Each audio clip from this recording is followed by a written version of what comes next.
This podcast may contain explicit language. They worship everything and they value nothing. La La Land is next.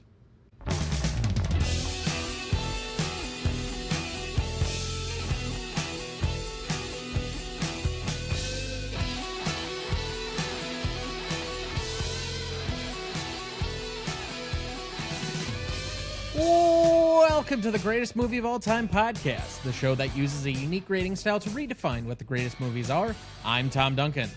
And I'm Dana Duncan. Tonight, for our 327th episode, we discuss La La Land from 2016, celebrating its 10th anniversary, written and directed by Damien Chazelle, cinematography by Linus Sandgren, music by Justin Hurwitz, editing by Tom Cross, starring Ryan Gosling as Seb Wilder, or Sebastian. And to be honest, I didn't know his last name until just now.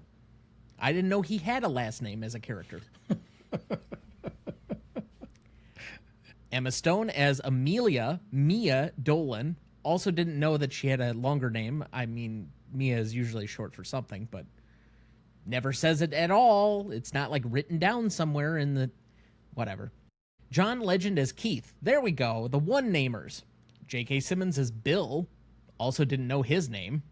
Rosemarie DeWitt as Laura Wilder. Finn Wittrock as Greg.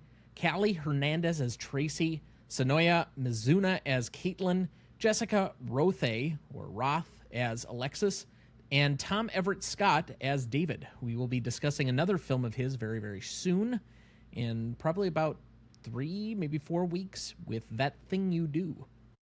Background for the movie: La La Land premiered at the Venice Film Festival on August 31st, 2016, making this its 10th anniversary. On a budget of $30 million, the film grossed $504.6 million to finish number 17 at the worldwide box office for 2016. The film achieved widespread critical acclaim and was rewarded with a tie for the most nominations all-time at the Oscars with 14. Can you name either of the other films that it is tied with? Tied for 14? Correct. I can't. I would have to look it up, because if I know we just had Sinners with 12, but that was the most memorably... One Flew? No. We have one modern one and I guess semi-modern one, and one older one. Semi-modern meaning 90s and after? We have one from the 90s and we have one from the 50s. 90s. Okay. Silence of the Lambs? No, that's not a bad guess. You're on the right track with the multiple acting nominations. I don't know, I'd have to Google it. Both are Best Picture winners, if that helps. I can't be too old because they didn't have that many nominations back, so that would rule out It Happened One Night. Yeah, that was Correct. one of my thoughts, but it did, yeah. They didn't have that many Correct. Yes, they did not have quite as many. But, again, I said the 50s and the 90s, so... 50s. Ben-Hur? No, also a good effort, because that would have gotten a lot of technical awards. But this particular film got a lot of appreciation because it was when they were still splitting between black and white and colored for a lot of the technical awards. All About Eve. Ah. I wouldn't have guessed that. It got crazy. dual nominations for Best Actress and Best Supporting Actress, and Sanders won for Best Supporting Actor. So you had 5 acting nominations alone for that. Yeah. Then Best Director, Picture, Screenplay. So it had a lot of stuff going for it in that particular year. That one has 14. The other one, Titanic. Oh, I was thinking Titanic, but I was like, that feels a little too easy, but I mean, at the same time, it did sweep for a lot of things, so. That it did. It was nominated for Best Picture Actor for Ryan Gosling, Original Screenplay for Damien Chazelle, Costume Design, Film Editing, Original Song, Sound Editing, and Sound Mixing. It did win the Oscars for Best Director for Damien Chazelle, who became the youngest winner in the award's history and still remains as such. Actress for Emma Stone, Cinematography for Linus Sandgren, Original Score for Justin Hurwitz, Original Song also for Justin Hurwitz, and Production Design. In 2019, CBC Radio included it on its list of the greatest romantic movies of all time. In 2022, Time Out ranked it number 79 on its list of the 100 best films of the 21st century. MovieWeb ranked the film number 2 on its list of the best movie musicals of the 21st century so far in 2022 as well. In 2023, it ranked at number 3 on its list of the 15 greatest movies about jazz, and number 1 on its list of the best modern movies shot on film. It also ranked number 2 on Teen Vogue's list of the 45 best dance movies of all time. The film ranked number 15 on Collider's list of the 30 best musicals of all time. In 2021, members of Writers Guild of America West and Writers Guild of America East voted the film's screenplay 92nd in WGA's 101 Greatest Screenplays of the 21st Century so far. In March 2025, the Washington Post ranked the film at number 13 on its list of the 25 best movie musicals of the 21st century. In July 2025, it ranked number 16 on the Reader's Choice edition of the New York Times' list of the 100 best movies of the 21st century. In 2025, it placed number 76 on the Cinema Legacy poll, the bi-decadally poll of your favorite film podcasters. La La Land currently holds a 91% among critics on Rotten Tomatoes, a 94 score on Metacritic, and a 4.1 out of 5 on Letterboxd. First, before I get to the normal question that we started with, I did learn a new word for tonight, and that was bi-decadally, which means twice every decade. Nice. I don't know if I had heard that one before, so big smarts. But of course, we can't do this by ourselves, so we bring in our returning celebrity guest, the host and creator of I've Seen That One, a CLP contributor making her 4th appearance on the show to date. It's the cinematic connoisseur from Canyon Country. Please welcome back, Klarissa.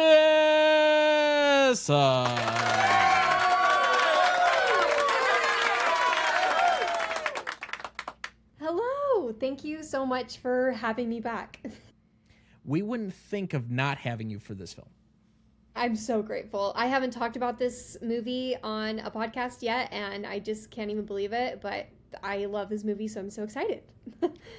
I believe both Sarah and Andrew said you need to have her on for this. You can't consider anybody else until she's at least said no.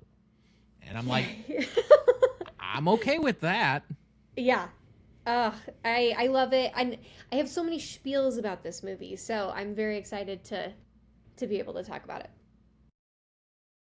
Honestly, after we did Whiplash, probably season 2, I've been kind of holding this in reserve and waiting for this episode for a very long time. It is now 10 years old. I think we could have done this very early, but I'm glad we held it back a little bit. I'm glad that we still have some stuff to look forward to, and I know that this one is a very popular movie. But we'll start as we normally do. Dad, what do you remember about your relationship to this film? You were trying to tell me the other day that we saw this in theaters. Yeah, I thought I did, but I don't know why I didn't. Because it was not available where we were. Okay. So when we finally got to see it, again, flashing back to 2016 when I lived with you, and we have a very small kind of rural theater that unless it's got, I don't know, animation or it's made by Pixar or Disney or something, or it's got explosions, certain horror films, those are the ones that get shown in Wisconsin Rapids. A lot of naked women. Those tend to do well, too, up here. That doesn't happen nearly as much, but I guess, yes, a comedy that has to have TNA, essentially, is about the only thing that's going to play up there. This movie did eventually get released in theaters once it got nominated in a bunch of Oscars, but by that time, we'd already seen it. Because I remember watching this movie very distinctly. Do you remember us playing the NFC Championship game against the Falcons when Julio Jones went off for like 300 some yards and absolutely torched us, and it was like 45-10? I try to forget. I really don't remember much about that game at all, but I remember feeling so abjectly depressed that I'm like, there's this musical that's supposed to be good. Let's just put this on and see how we feel afterwards. And boy, howdy, it cured, at least for the rest of the evening, my abject depression at how poor the Packers played. Aw. So that's our first time watching it, was after that game. Fun. Now that leaves only one person left to share their experience the first time with this film. Oh my gosh. This movie did something to me. So I was a senior in high school when this movie came out, and I was very gung-ho on going to Broadway. My whole senior year, I was like, I'm gonna do it. That's what I'm gonna do as an adult. Is I'm gonna go to Broadway. I'm just gonna, just that little small thing. And I want to be an actress. And this movie came out. It was released early December is when I saw it in theaters, and I went with my aunts and girl cousins. All of like the girls on my mom's side of the family went together, and a lot of them walked out like, oh, what a crap movie, because it doesn't have a super jolly ending, or the ending that people want. And these are like the rom-com like family members, like they go for something happy-go-lucky. I was so touched. I literally just sat there with like tears streaming to my face, and I'm like, Clarissa, don't be the dramatic teenager. Go out with your family, like leave the theater. So I went 9 times when this one's in theaters by myself for 7 of them. I just kept taking myself to the theaters. And I was in high school. It wasn't like this was like an easy thing to do. I would have to like borrow a car and like go out and take myself to the movies. But I said to myself, I can't believe I'm watching history be made, and it's something that just feels so real to how I'm feeling right now. Like I just felt her so much in this. And I had auditioned for things for years where there were theaters, like local theater companies, that knew me by name and would never cast me because they always casted the same people or people they had worked with. And so I resonated, even just as a young girl, not even an adult actress, with what she was saying of like, they're not gonna cast me. I try and I go and I'm exhausted, and it's exhausting, and I remember feeling so much of what she was feeling. And so I had a very intense relationship with this film, especially when it first came out, but it has held a very strong piece of my heart ever since then. So the first time for me, I was very much caught up in the emotionality and the story of it. And I also, for being a romantic comedy fan, very much appreciated the nuance of the ending and how different it felt comparatively to a lot of the very saccharine endings that we often get from romantic comedies.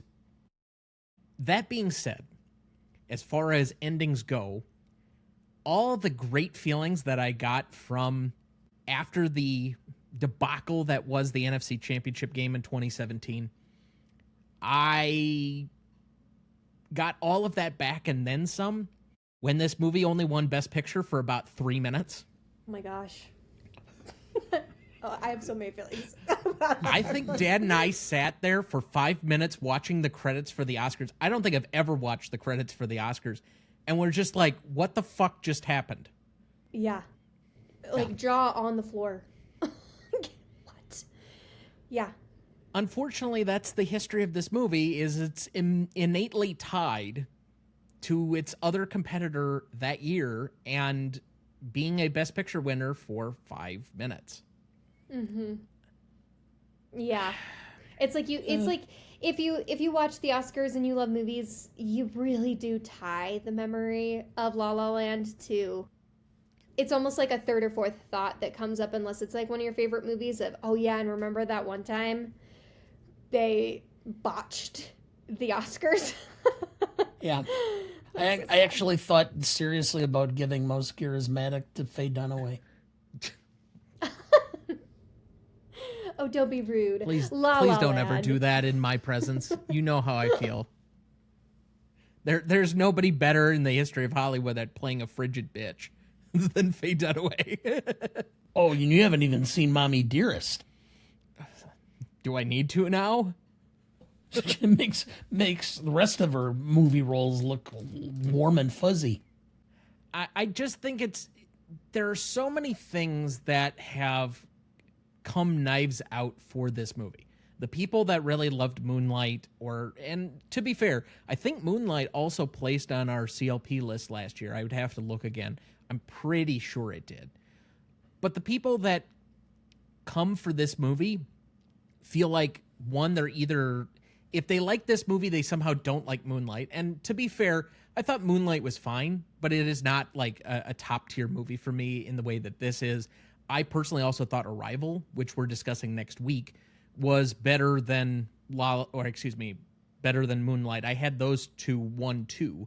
So for neither of them to really get recognized a ton was a little bit disheartening as well. But I also feel like it falls in this weird zone between things. People criticize it for being a romantic film and being a little sappy and sweet at times. And the people that usually are into romantic films criticize it for its ending because it doesn't end on that happy note. So it somehow is a movie that people love, but also a lot of people, it just can't win with them. And I don't quite understand why. 100%. Honestly, that's one thing that I completely agree with, is that I feel like people compare the two because of what happened. And I wish there wasn't like that comparison with like, oh, but it's no Moonlight or whatever, because again, they're also completely different films. They're completely different films. And it's so hard to like put the two against each other when really the whole category does have how many nominations generally that, you know, that mesh with all these different movies. And so to then have to, like, because of what happened, say, oh, Moonlight or La La Land, I just think it's kind of dumb. But yeah, and I'll get into like my feelings on the ending and how it challenges the genre later. But yes, that is the other massive gripe I get with this movie. And people will challenge me when they say, because this is my number one on Letterboxd and favorite movies list if I have to pick one. And people will challenge me on that all the time because they're like, it's just such an unhappy, rotten ending. Like, meh, meh, meh, meh, meh. They just complain about it and they get so pessimistic about it. And so there's a whole, that is one of Clarissa's La La Land spiels, but we'll get to it later. Yes, that is going to be in the remaining questions that we have for this evening. Before we get into the substance of the movie, though, Dad, do you have our plot summary for us? I do. La La Land follows Mia Dolan, Emma Stone, an aspiring actress juggling auditions and a coffee shop job, and Sebastian, Ryan Gosling, a jazz pianist, dreaming of opening his own club. They meet in Los Angeles, fall in love, and push each other toward their ambitions. But as their careers take off, the couple faces a painful choice between staying together and pursuing their individual dreams. Told through the vibrant musical numbers and bittersweet, time-jumping finale, the film is both a love letter to old Hollywood musicals and a wistful meditation on sacrifice, timing, and what it costs to make it. Thank you, Dad. So, the open-ended question that normally follows our plot summary, what is this movie about? Dreams and success. Dreams and achieving success. The cost of success. And the cost of having dreams. One of the things that I think the further I get away from that weird barrier that felt like the separation between youth and a certain level of maturity, the age of 30 for me, I looked at this week when I watched this and kind of saw to a degree my own youth. And that the movie, I think one of the criticisms of the movie is often that it's about the industry, and Hollywood just loves navel gazing all the time about themselves. But I think the movie is a little bit more universal than that, because this could be generally applied to a lot of different things. It just happens, because it's a movie, to relate to how you break in an industry town like Hollywood. And the name is obviously a reference to Los Angeles itself. But to that extent, how you pursue your goals in life, the amount of challenges that you come across, particularly as you kind of navigate these weird waters between a personal life and personal relationships and your own career path or career goals, and usually people feel like they have to choose one or the other. We really get that emphasized through this film and by its ending.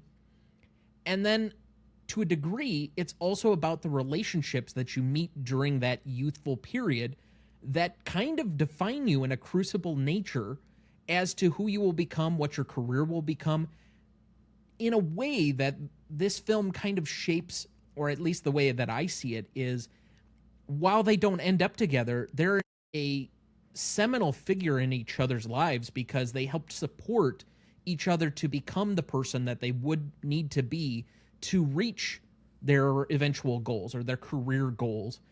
And in a way, them ending on "I'm always going to love you" holds a certain importance and place. I think all of us, when we start out in our careers, have a mentor, or we have a particular relationship that helps support us, that maybe it doesn't foster something beyond that. And we meet people in certain periods of our life that are extremely important to us, but that fall eventually by the wayside. But that doesn't mean that they don't hold a special meaning in our lives. And so to me, that's the universality of this film beyond just, is this talking about Hollywood and the industry itself? Yeah, I agree with that.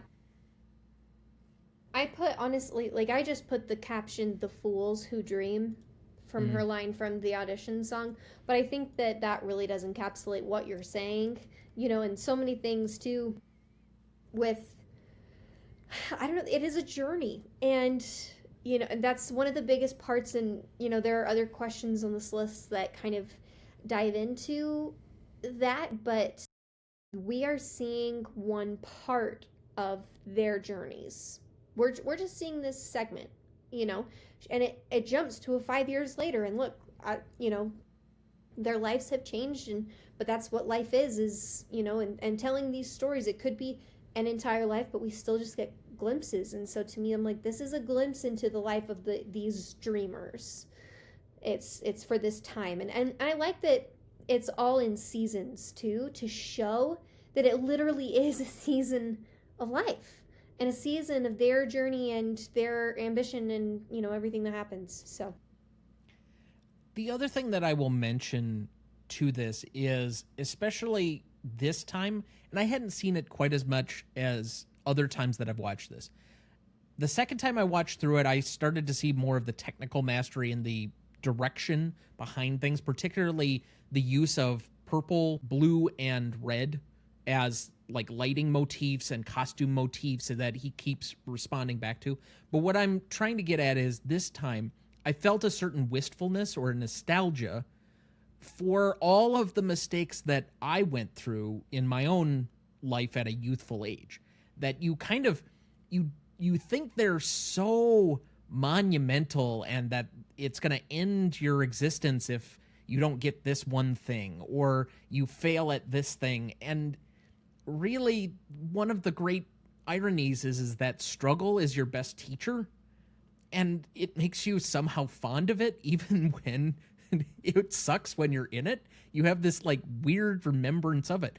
Dad talks about when he and my mother were first starting out and couldn't afford anything other than basic cable television, watching Dragnet marathons, So it gave me a little bit of a weird flashback towards that, because these people are clearly struggling to find whatever it is that they need for meaning in their life, to make something worthwhile, finding their purpose, and who they're going to eventually spend that purpose with.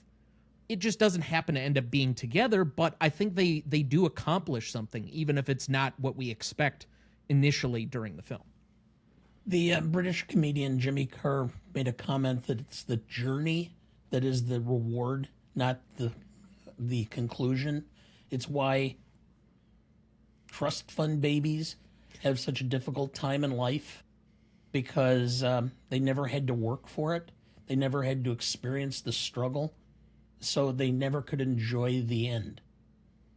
And that's what this in part is. It's experiencing the struggle. And I mean, I think it would make a great movie, because I've noticed this a lot in my own situation. I remember sitting around late at night when your mother and I were first dating, dreaming of where we would be and such, and came up with all my views of where I'd be and all this. most of them happened. And it's like all of a sudden, it was like I turned 60 and I look back and I go, you know what? I think I achieved almost all the goals I had set and then some, and I never even realized it because you're so busy chasing that you never stop to really enjoy the moment of success. And if anything else, the ending of the movie, when they look at each other and give that little wink, is their acknowledgement that they've achieved it. Well, we're going to get to that, and you cannot help yourself. So I'm going to switch topics slightly and ask, are Mia and Sebastian, who realistically are, for better or worse, really the only two major characters we have in the film? We have a few peripheral side characters, but it's really a two-person film, more or less. Are they soulmates who meet at the wrong time, or two dreamers who were never meant to actually last? I think one phrase that I really love, or I guess it's more of a language, is right person at the right time. Or it could be like wrong person, right time, or right person, wrong time. You know, like for me, I met my husband 10 years ago, 8 years ago, like I don't even know. But it was the right person at the wrong time. And then it became the right time. And he was the right person at the right time. And so there are things like that. But I think that for this specifically, they were the right people for each other at the right time that they needed each other. And it doesn't mean that that's end all be all, but they were like, I think they were supposed to be together when they were together. But she has this beautiful life with a family and a husband, and that's a story that we never saw. And, you know, that could have been its own entire movie in itself of a love story, but we didn't see it. And so it's like, who's to say if we had seen that story unfold that we wouldn't feel that they are soulmates, you know? And I think it goes back to that. There's like love and respect for each other in what they were able to accomplish together. But I think that it was just right person at the right time. And I think people, like when it goes to the second part of this question of two dreamers who were never meant to last, I think this just happens where like Keith coming into the story, or like John Legend's character, where all of a sudden Seb's view shifts into just being successful and having a career and having a job, something stable, instead of this like one dream, and it shifts their dynamic, and that just happens. That's life. Like people come and go, you know, in our lives, and it can change the story, and that, you know, so I think that it's just right person, right time. I would tend to agree for the most part. I was listening today to a clip on Twitter, I think, of Josh Radnor, who was the lead in How I Met Your Mother, talk about his relationship now with each of the cast members. He basically went on to say they're not really friends anymore. He doesn't really talk to them in the same way. They're not animostic, I guess. Animistic? They don't have animosity towards each other. Yeah.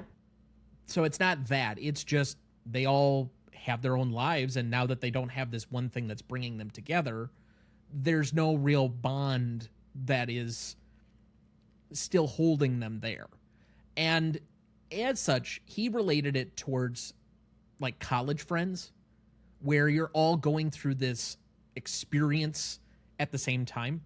I think I would agree with you in that for what they needed in this moment, finding somebody else who's going through the exact same struggle, trying to accomplish something, they needed the support from the other one to just basically keep on going. But at a certain point, when you achieve that success, the bonds that would hold you together just probably aren't there. So I would say it's likely the latter of the two options for me than the former. Well, I look at it this way, which is that eventually, for both of them to achieve the level of success they wanted, one was going to have to be at a backseat to the other. And as a result, that would have broke them up. So the only way they could both achieve their total dream was to not be together. And we don't by design, see what happens after she goes to Paris and whether he goes to pursue it with her, or we really don't get any sort of projection on who her current husband is, or if he has a relationship on the side as well, and what those relationships mean, if they're more suited to where they're at now in their lives, etc. We don't get any of that. And so I would say, based on the information we have presented, that's where I come down. Now, that being considered, does the film actually argue that ambition and romance are fundamentally incompatible? I would say no. I don't think it's an argument that's like being made. I think it's just, again, a separation of story. And this is one thing that I see, and I actually feel like I see this a lot with like almost the culture around being successful and having romantic relationships. One example, even just that people talk about, of like, I got married in school while I'm going to college, and people are like, well, you really, like, why would you do that while you're in college? And I'm like, I had the best support of my life being able to do that right now with my best friend. Like, you can do those things married. You can travel while you're married. You can have a career while you're married. Guess what? You just do it together. You just do it as a team. And I think we see that, like, she does find love while living this ambitious life. It's just, again, it's going back to that same thing of like, this is a story we just didn't see, but it's the one that panned out. They have a beautiful daughter together, and they look very happy. He seems like a very supportive guy from the very small fraction of time that we get to see with him. But she had a very successful career and love. We see that at the end. It's just not with Ryan Gosling. It's not with Seb, I should say. I'm caught between two minds on this question. On one side, I see the suggestion of somebody like a Brene Brown, where she's talking about, in a partnership, everybody thinks that it's somehow in especially marriage, that everything's divided 50-50. And realistically, that's never going to actually happen. Some days I'm at 20, some days they're at 80 is her commentary.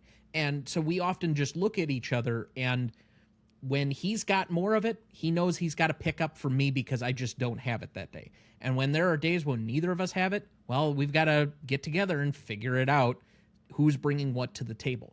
But on the same point, I look at something, and this is a conversation I had probably 20 years ago, where my dad read, is it David Moranis, who wrote the Lombardi book? Yes. And you were going through a list of different biographies at the time of really successful people who achieved that success at the detriment of basically ignoring everything else in their lives. And then this movie, I also see where it's one thing, the example at the end where she is got the career or the success in a career, and she also has the family. From at least what we're shown on screen, I'm not seeing that he is particularly ambitious. She's ambitious and gets both things, whereas he looks like he's the stay-at-home kind of dad kind of situation, which nothing wrong with that. That happens all the time in America. I mean, that's no projection on that. But I'm wondering, can you both be simultaneously ambitious in the same way and have that measure out as well? So I'm caught between all of these various different things that says, because we look at how many different truly like greatly successful people that we admire, and they're going through 2, 3, 4 marriages because they've ignored their partner for however long. Mm-hmm. You can, but it's the difference is the ambition compatible? Now, in her case, let's say her husband happens to be an author. Sure. And so he stays at home. He's extremely ambitious. He wants to publish the great American novel, win a Pulitzer, etc. And he can do it from home. So his ambition and hers aren't necessarily incompatible. Now, if his ambition is that he's going to be the greatest salesman of technology in the world, and he's got to be on the road and she's on the road, that is likely to become incompatible and destroy any kind of relationship. I think it also goes down to personalities. Like this is the thing, is that it's just such a case by case basis, because even if we're looking at Hollywood as an industry, or whatever, we have seen how many celebrities marry each other, right? And have very long lasting relationships and very successful careers. We've seen it time and time again, and sometimes they don't. Sometimes they get a divorce and they remarry and all this stuff. But I think it comes down to your core values. Do I value, my relationship more than this project, and seeing that my relationship might, like, something needs to give and it's not going to be my relationship? And I think, like, that's just people. That's just, like, people being people, and you've got to, like, find where your values lay and your personality and your relationship, and where, like you said with Brene Brown, what gives and who can give more to support. And it really does just come down to those. I don't think it's like a one size fits all, or even a one situation fits all, because again, some people can have very successful relationships in the wackiest scenarios that I've never heard, and you just never know, because that's just their personalities and who they are together. So it's so case by case. It's hard to, like, put a label or, like, a box around that. And to that end, is the movie celebrating the aspect of ambition and quote unquote dreaming, or is it trying to portray the cost of that? Because the ending to a lot of people is bittersweet. We recognize the nuance of it, that it's probably closer to real life than what a true Hollywood ending is. I think it's why the movie is much better than it would have been had it just ended with them on the bench saying that they were going to love each other forever, where you can draw your own conclusions from there. But giving us this nuanced ending, does it show the cost of your ambition as well? Well, you do realize that as Chazelle was finishing the screenplay, he was going through a divorce. No, I didn't actually. Yeah. He divorced his first wife. Yep. Because his wife is in this movie. His first wife they got divorced in 2014. His second wife he married in 2018. She was an actress. And that's his current wife. And that's who he put in. Because, like, the lady who complains about the croissant is his wife. Yes, and I think they were dating at the time and did not get married until after this film was released. I just happened to look it up and see that, and I'm looking at the timeline, and I'm going, a lot of times reality bleeds into art. But you could also say 2014 is when he starts to get his first taste of true success with Whiplash, and that going on the award circuit and such. We've seen it, I guess, in our own groups here, the cost of somebody succeeding, not necessarily at the detriment of their partnership, but someone not being able to necessarily handle the success of their partner. Yeah. And what that can potentially do to you as well. So I think that could be somewhat baked into this on top of it, whether intended or not.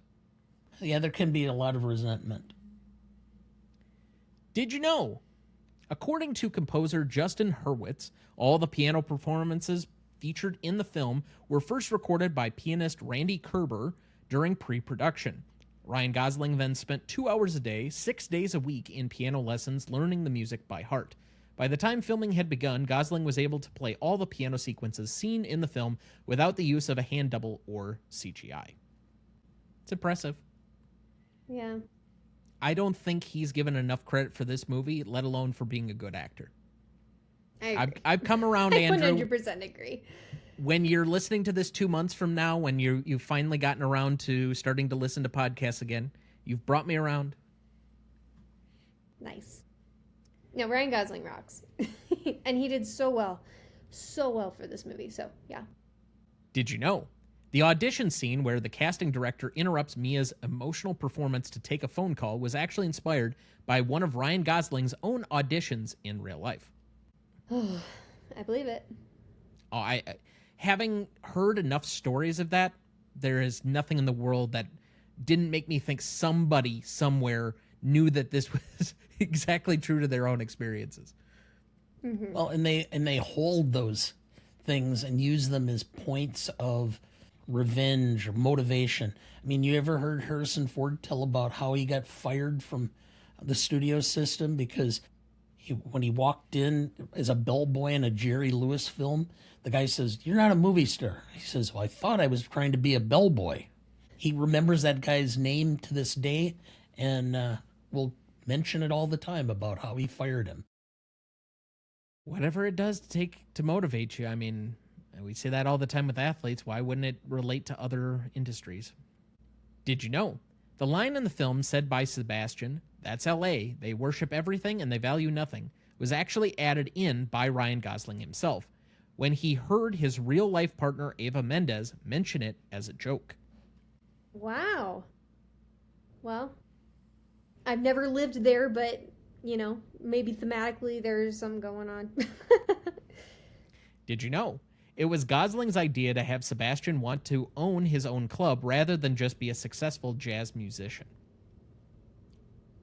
I did not know that. I love that, though. I feel like this is just revealing all the things that Gosling had influence on the film, and we're like, oh, Damien Chazelle, and well, okay. Yeah. Did you know? Sebastian's tip about amplifying a car fob's range by holding it under your chin does actually work, but it is not expected to cause cancer. Most fobs use a frequency that resonates well with water, and the human brain is mostly water. I did not know that. I figured it didn't, cause cancer, but, I don't know. I've been waiting to get ear cancer for years from talking on a cell phone, but okay. Whatever. Maybe now I'll get thumb cancer. Scroll. Yeah, Scroll. That's it. Did you know Emma Stone performed Audition, The Fools Who Dream live? She would decide when to switch from dialogue to singing. There was no pre-recorded track she was lip-syncing to. Justin Hurwitz, the song's composer, was in another room playing piano in her ear, and director Damien Chazelle said this was done so that she could have more control of the scene. So it's kind of like a Broadway performance, and it feels very much like that. Yeah, it does. It's a very intimate moment. Yeah.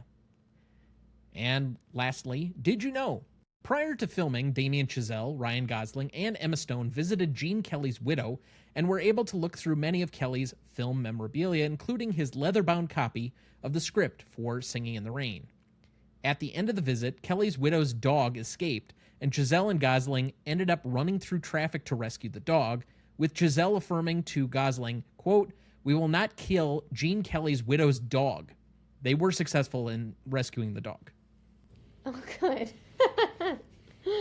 Just so you know, I wouldn't have told that story had it ended poorly. Good. But yay, the dog is safe, and they got to have a cool old Hollywood experience. At least it was 11 years ago. Just saying. Oh, Have no yeah. idea where it is now. I mean, that dog, if it was a puppy, may be still around, but, well, we won't think about it. But that looks like a good spot for our first break. We'll be right back.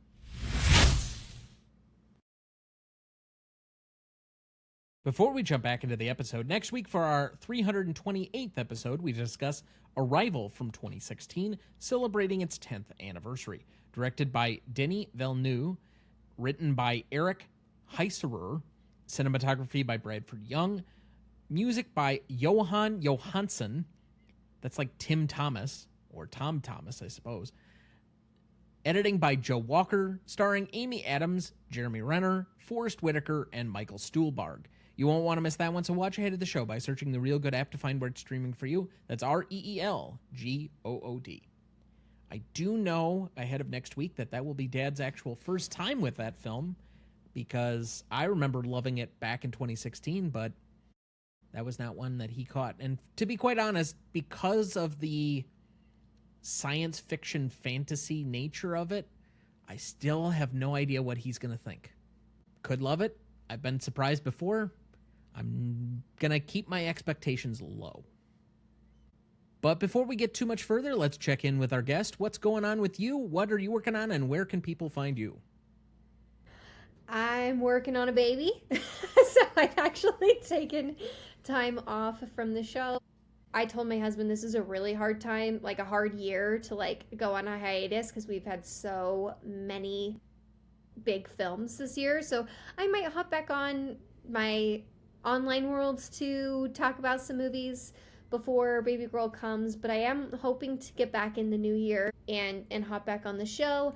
I do occasionally guest, so you can find me here on this episode right now, and occasionally over at the movie podium.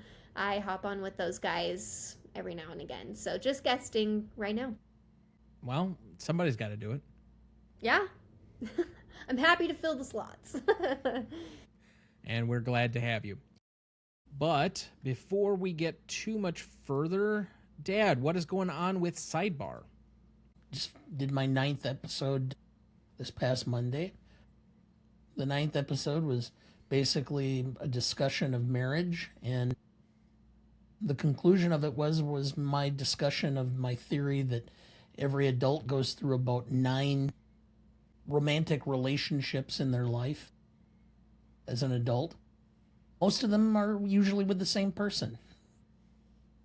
One party or the other shifts, and you learn to adapt, but you do not end up with the same person you started with by the time everything is said and done.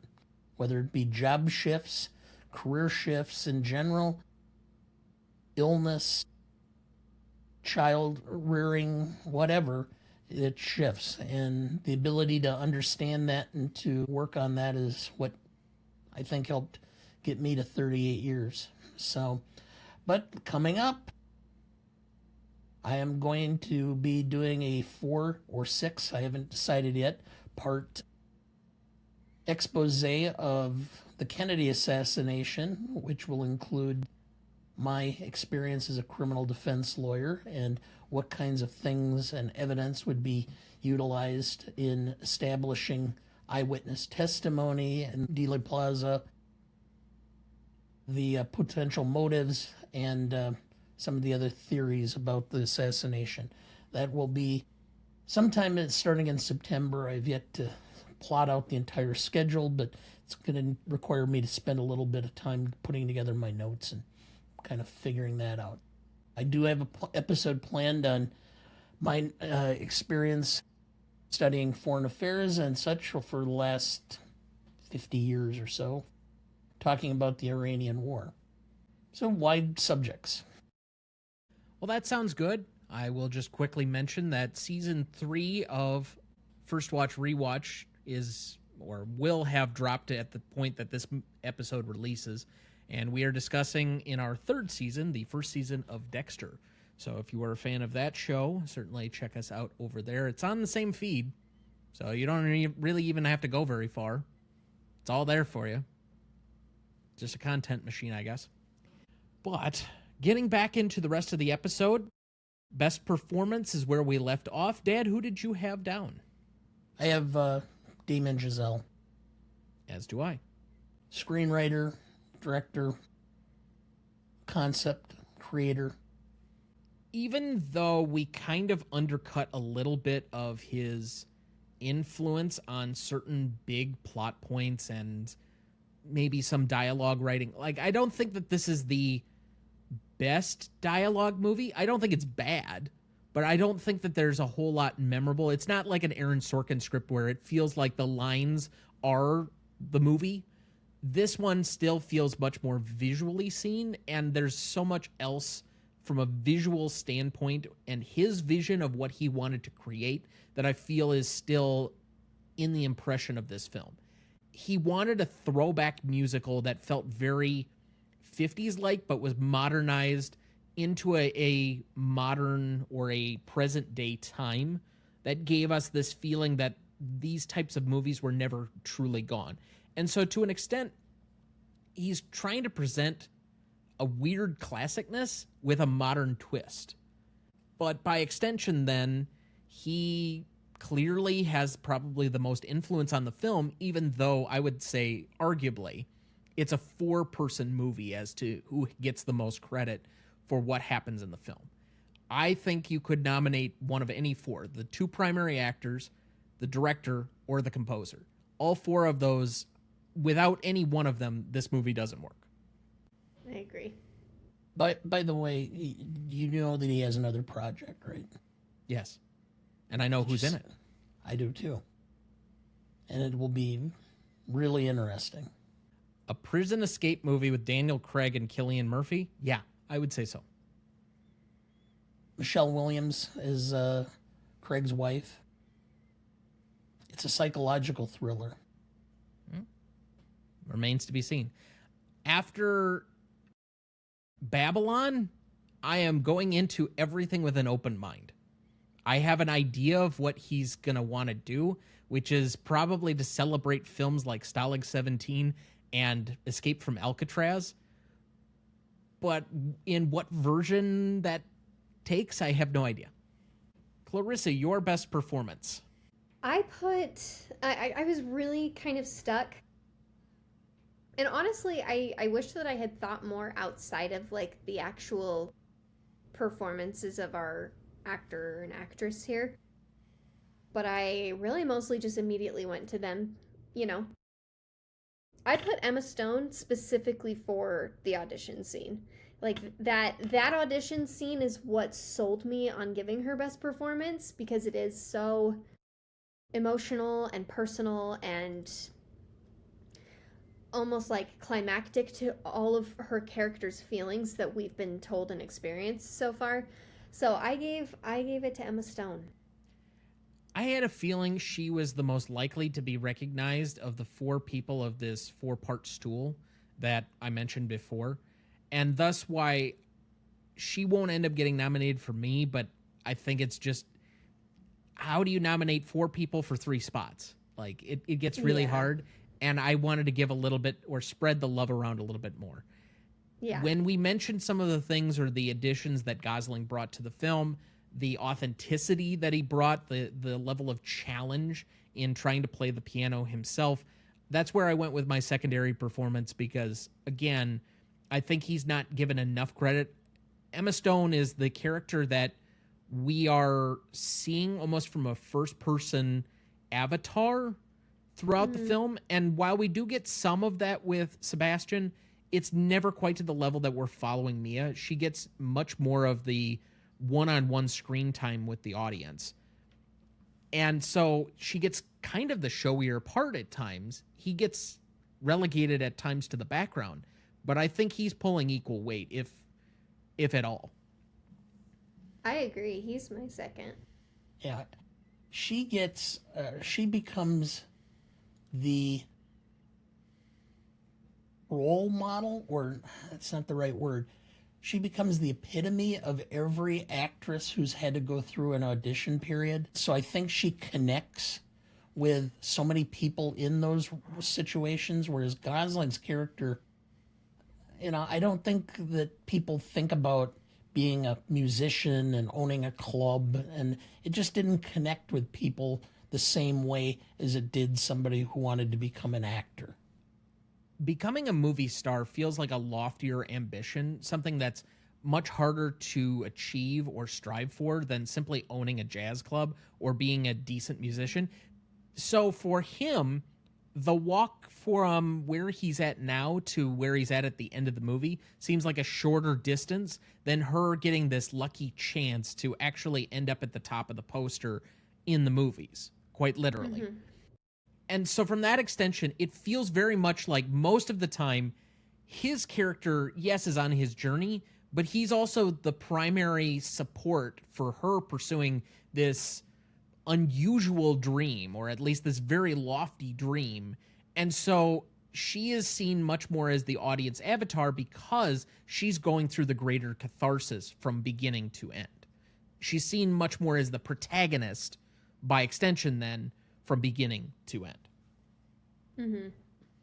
I think, too, we see he actually had that opportunity to be a big, famous musician, which wasn't what he wanted. And he gave it up, right? Like, he was going to go on tour, and, like, this was getting bigger, and it was blowing up with Keith's band. But it wasn't what he wanted. And he was the one that said, I don't want this. You do. I just got this call about this audition, and I'm going to take you there. like, this is what you're gonna do. And getting her and pushing her to be there, I think makes him such a great character, because he does see, like, I just want my club, and you're right, like, and she calls him out on it, like, you're right, I didn't want that life, I wanted this, I wanted, and, you know, they kind of remind each other of that before separating ways of what they both really want and how to support each other in getting there. Because I do think he needed the wake-up call when she's like, I'm really happy you're successful in this band, but it's not what you want. And he didn't take it well, right, of course, but, and then she didn't take it well when he was like, here's your big audition. But I think for him, like, the reason it was so hard for me to not put him as first for best performance, and really I think it's just because that audition scene specifically, like, that's why I mentioned that one so specifically, like, that's what sold me. But his work in becoming Seb for this, like, as Ryan Gosling, was just so amazing. It was so committed, and, you know, you can feel it from him so much with his piano skills and learning to dance. And yeah, so I don't know, but he's so amazing. He's such an amazing part of this movie, and I really do feel like he's so cornerstone to the story, you know. And for the most part, he has really good taste, because he kept, at least for probably a good 10-year period, really choosing excellent scripts to be in. And you start just kind of lining them up and going right through them. There's at least 10 to 12 movies that they're not the most famous or the most popular or the most seen, but he picks good parts for himself to continue to kind of come back to. And this is just another example of it. This is a little bit more high profile because of the awards attention. Mm-hmm. Dad, who did you have as secondary? Well, I went way off the reservation on this one. Mandy Moore, the choreographer. Fun. The more I sat and watched all the different things that she had to do, she had to teach both leads how to dance, how to do all of the things that were necessary to make this. The big scenes. She was the choreographer for the opening scene. I mean, that alone would have taken months and months of planning to get that all done. And it just was so overwhelming to me, having done musical theater in high school and in college, how difficult it is to learn to dance and to put all that stuff together. To be a choreographer of a Hollywood film where it's predominantly dance related numbers. Because not only do they have to learn how to dance, they have to learn how to dance to a point where they're not breathing heavy so they can say their lines. So it takes a lot of work. Mm-hmm. I mean, is there any point in this movie where they're dancing and doing their lines live at the same time? No, but all right, but still, I just, when I was watching it, I just was mesmerized, and so I looked up who the choreographer was. It's not the Mandy Moore, the actress. Yes, I was going to mention that, because I also So- looked up to make sure it wasn't the same one. I was like, oh, okay, but yeah, all right. I just thought she deserved a shout out. Absolutely. Interesting alternate choice, to say the least. As far as most charismatic, this is where I went Justin Hurwitz as the composer. I think the music is so integral to the shaping of the story, and given that, and it's not just the opening number, but so many of the songs contribute to the progression of the film. And a complaint I often hear from people is that instead of just saying the dialogue or saying the lines that are singing for some reason, people who don't like musicals make that complaint. I think this is one of the instances where the actual dialogue and the rest, it makes sense whether either spoken or as the music portion. It's not peripheral, it's not superlative, it's actually adding to moving the story along in a way that's different. The one exception I would have is City of Stars doesn't technically really need to be there per se, but it does add to the film. That's like the lone exception, but everything else, even the opening number, kind of brings you into the film and tells you what it's about in a similar fashion, and I can't discredit that or take that out of what this movie really is from a tonality standpoint to even say that that's peripheral. Everything else to me feels like it is such a interwoven part of the story that it very much in the same manner feels like script writing. I love that. That's a great choice. So other charismatics? I have Ryan Gosling.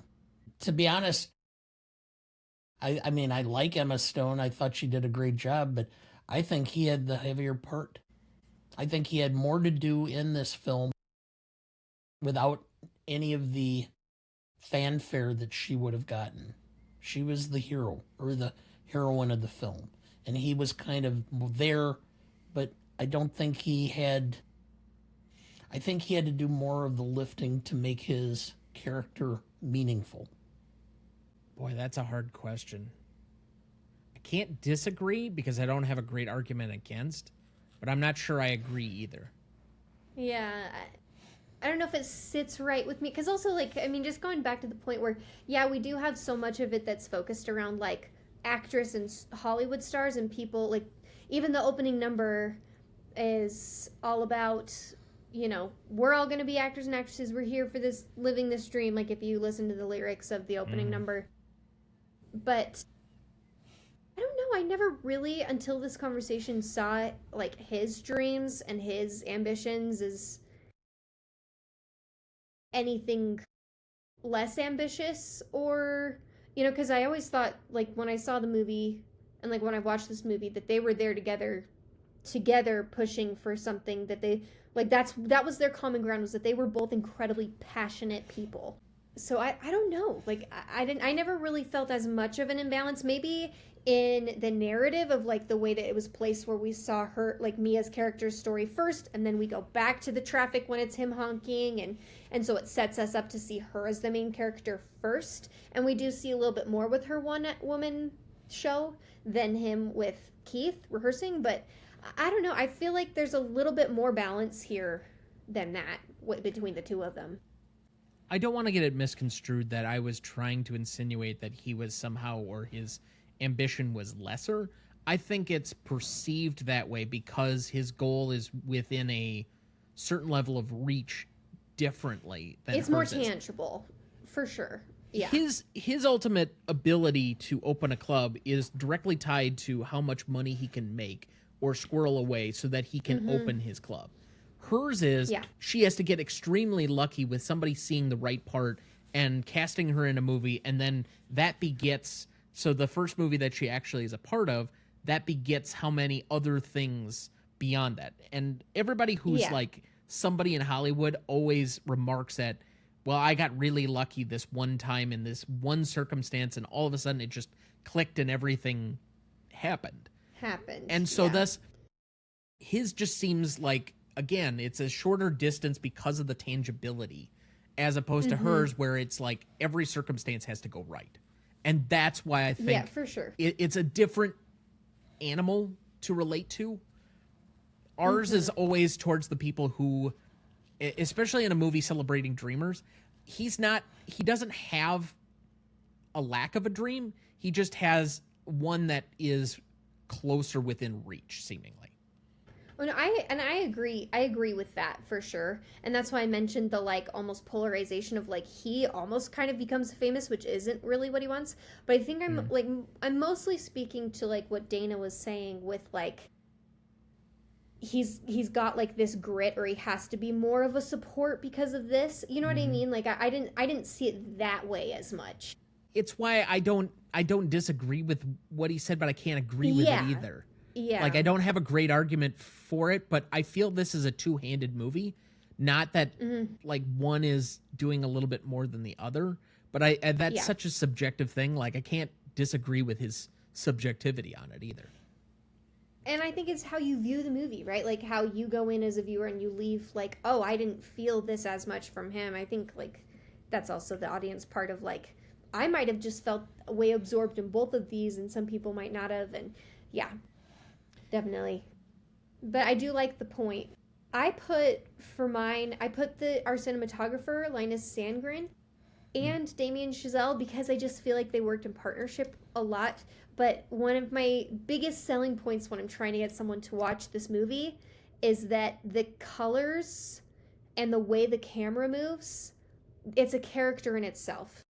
Like the technical elements of this movie are a character on their own. They have their own story. They're contributing to the story, and they contribute to each individual character's story throughout the entire film.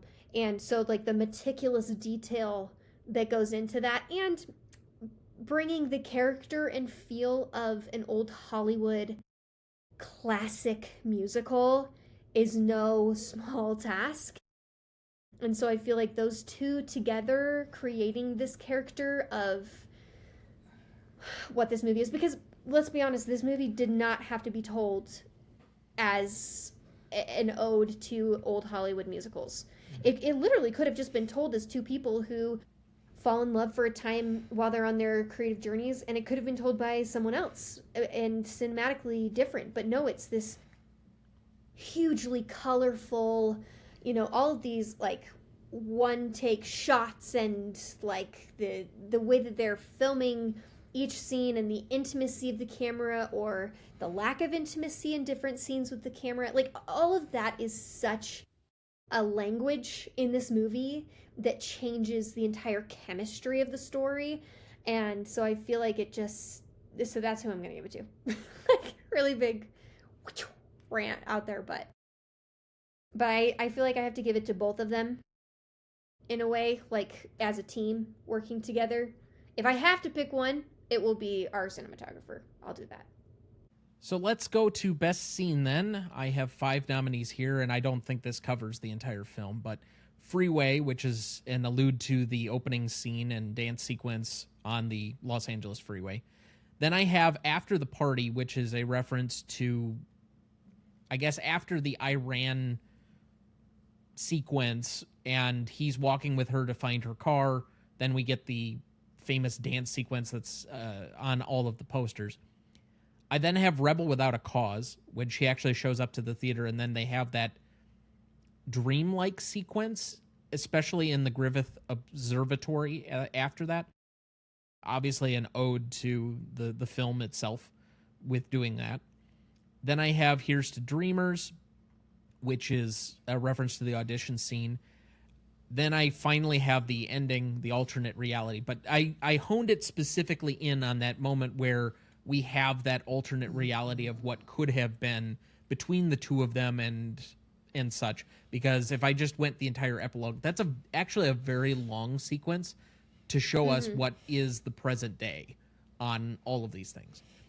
Now, I know I missed some things. I know these 5 scenes don't cover everything. What else should I have nominated here? So here, just describe what you mean by Here's to the Dreamers. Again, it's the audition scene. That's it. Which audition scene? There were multiples. There's only one audition scene at the end. The one where she actually gets the job. Goofy ones, but it's her big performance. Like, it's called Audition. It's a line ripped directly from the song, Dad. I don't know where I understand, but I just wanted to clarify. So then I would indicate that I would go back where she finally gets frustrated and just gives up. And I call that giving up. And she is going to go home.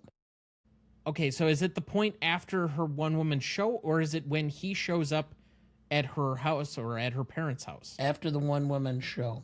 The scene of him struggling of whether he should go and leave the band or whether he should stay with the band, and then he goes and she's, I'm done, and she goes home. All right, I think I know how to cut that or how to segment that, but all right, sure. Anything else to nominate? I would put Someone in the Crowd, the song with her roommates, and then them going to the party.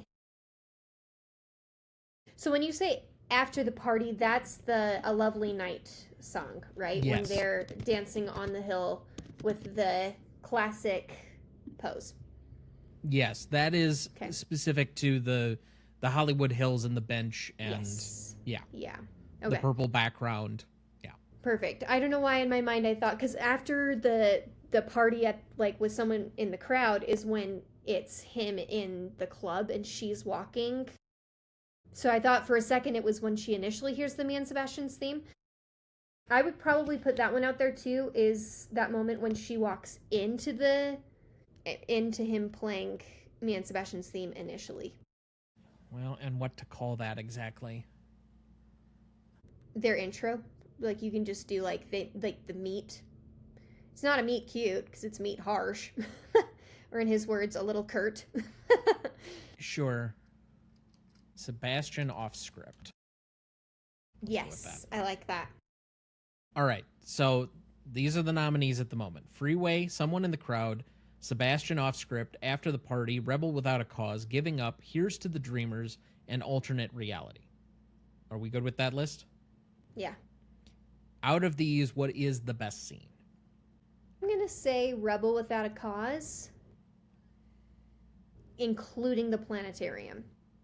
So like the whole segment when they're watching Rebel Without a Cause and the planetarium number where they dance, and it's this fantastical space experience that, because I mean we wouldn't be there without Rebel Without a Cause, but that's my vote.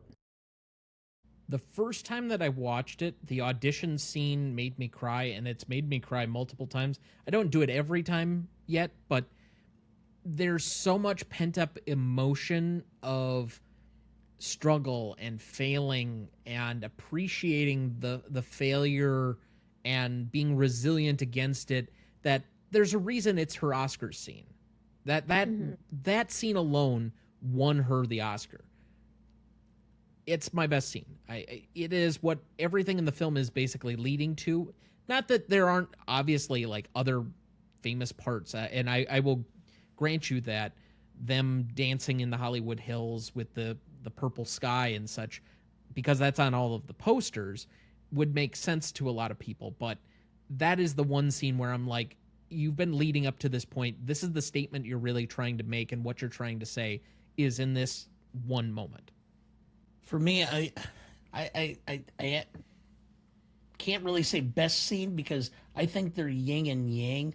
You can't have one without the other, and that's why I wanted the giving up scene, because it's the low point and the high point. And so the combination of the two paralleled against each other makes, at least, I guess if I had to pick which are the two, it would be the audition scene being the best. Okay. Nice. As far as favorite scene, the freeway and the song to open this is so goddamn catchy. That's so good. I don't know why. I just, to open it up with that, it so injects me immediately into the film and makes me have this, I don't know, this weird feeling of fun, happiness, lightness, whatever else. I guess it does accomplish the notion of I can dream too kind of way that I think you're supposed to anticipate early on in the film, even though it doesn't end on the same high note, but it at least starts guiding you along and says, all right, we're now on this journey together, give you some hope, lift you up, get you into the movie. And so I don't know, every time I see it, I'm like, all right, well, we now saw that, so we're going to watch the rest of the film. I used to listen to the planetarium sequence every morning when I was get ready for the day. Like, that music is so amazing, and it like does something to my heart. But I will say, I also just love the entirety of the epilogue, because there's so much of it technically that tells this story with no dialogue. And that's so cool. We have moments where it's just silhouetted, and then we have going back. I mean, I think of the moment when they're on the sound stage in the epilogue, and it's her like weaving through the trees, like the little fake trees, and then they're on this fake freeway, and all of the people that are in their specific cars are dressed in the same super vibrant colors, like all of that staging that's so theatrical. I feel like the way that it moves, the entire epilogue moves from scene to scene to scene, references old Hollywood Paris, and then goes to this classic jazz feel, and then it goes to home videos, and that entire sequence I feel like encapsulates the ambition of the movie. So I feel like that's probably my favorite to see, is because I'm just jumping back and forth so much between all of these amazing visuals and enjoying the beautiful music and the beautiful people. So I'm probably going to say Epilogue is my favorite scene. I have Rebel Without a Cause. I just really like the whole look, feel of it, the nostalgia of it. Fair enough. So good. Now, this is a tough one. Most indelible moment. I think that you could probably nominate about 4 or 5 different things.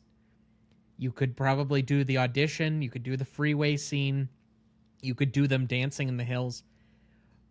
But whenever you bring up this movie, even to the casual person who's seen it, all anybody ever fucking talks about is the goddamn ending.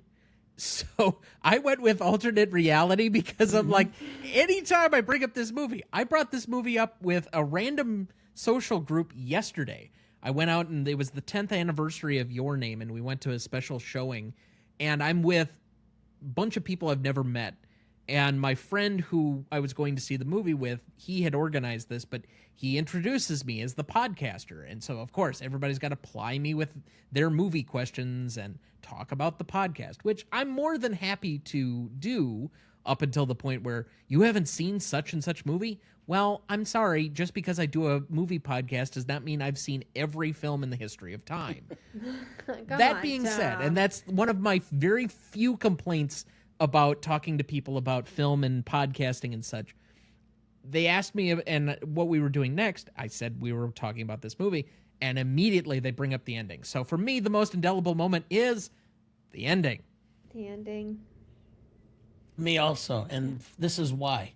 Because the ending, to me, is Chazelle saying that only in Hollywood is everything work out in the end. That there is no such thing as a happy ending in reality.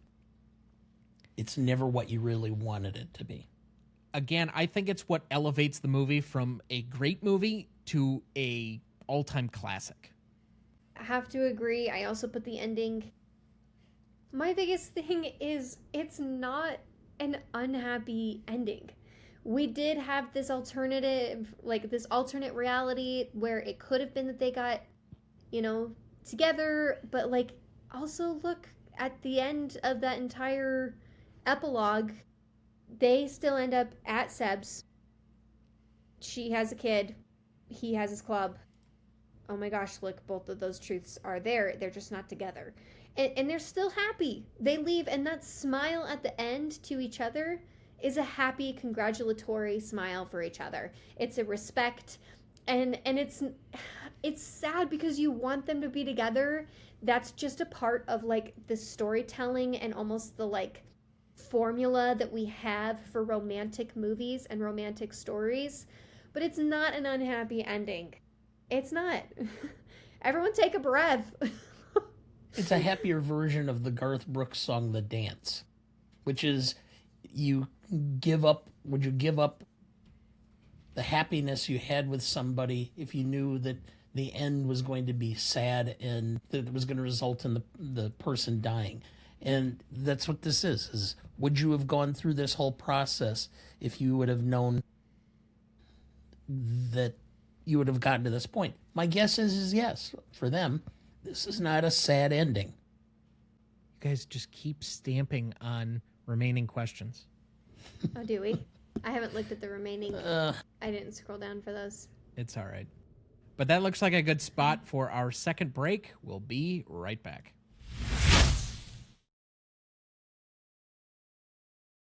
Before we jump back into the episode, and before we get to the Stanley Rubric in a minute, if you're ever curious about our Master Greatest Movies of All Time list that has every graded movie we've ever discussed on the show, there's a link in the episode description of every episode of this show, or you can go to RonnieDuncanStudios.com and find us the top entry on the Greatest Movie of All Time podcast show page. That has the grades we've done so far for all 294 movies we've graded, and we continue to add more each week. Make sure to check that out as we go and follow along. Dad, do we have anyone to remember this week? Yes. Nick Joseph, 60, English actor. Star Wars Episode 4, A New Hope. Doctor Who, and EastEnders. Reggie Bannister, 80, American actor. Phantasm, Bubba Ho-Tep, and Wishmaster. Cheryl Hall, 76, English actress, Doctor Who, EastEnders, The Bill. Mark Rydell, 97, American film director. On Golden Pond, The Rose, and The River. Hayden Panettiere, 36, American actress. A Bug's Life, Remember the Titans, Heroes, the TV show Nashville. And we did have two other inclusions this week. Frank Beard, 77, American musician, was the drummer for ZZ Top, passed away on Tuesday. And Bill Rasmussen, 93, American TV executive and entrepreneur, the former CEO and founder of the Entertainment and Sports Programming Network, also known as ESPN, which, if you're an American, you know what that is. If you're international, think of it as Sky Sports, but for Americans. Now, to be fair, I don't have a huge relationship with a ton of these people, at least the two here that were primarily British actors. EastEnders is like the big, I think, British soap opera. We've had a lot of people that have been on that show that have passed away that we've remembered during the course of this show. Doctor Who, not a show that I'm particularly a fan of or that I've really ever bothered to watch. I know that's somehow blasphemous for most people in seemingly our community, but just I never really saw an interest or knew where to jump in. I don't know. But the one that I guess stands out, seemingly because she was my own age, and being a child star and the circumstances of her death and so on and so forth, Hayden Panettiere.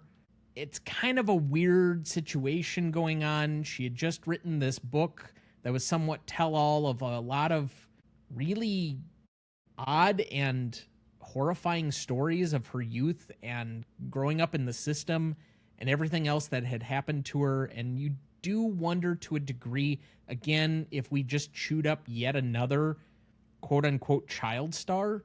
It kind of feels that way, given her relatively big success early on in her life and that she hadn't really been in as much commercially successful things lately.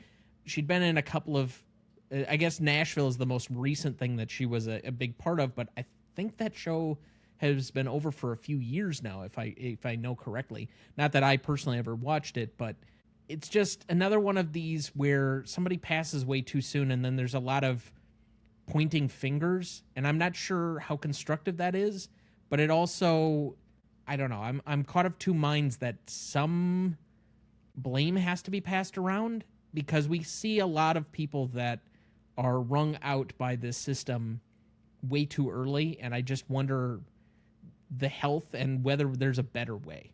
One of the things that really made an impression on me when reading some of the stories about her death, and I can't remember I didn't recognize the name, but it was a co-star of hers who did a TV film with her. And he just commented that she was a wonderful person, was very kind and warm, but very reserved in public, but open to him because after they got to working together. He said that she was extremely lonely because her family really did not have a close relationship with her, and she felt betrayed by everybody who supposedly was her friend. And so I'm wondering, sometimes part of the problem that we have with child stars especially is they've never had the opportunity to build bonding, close relationships with either family or friends. And so part of the depression and the drug use and such is because of loneliness. They're put in a spotlight and they never really have ever had an opportunity or an ability to learn how to develop bonding relationships that are supportive when people are having difficulties. I mean, I really can't say much to that effect. It would make sense, but be it for me to try and diagnose after the fact here either. I don't know. But that being said, We honor these here all for their contributions to the arts with a moment of silence in their honor.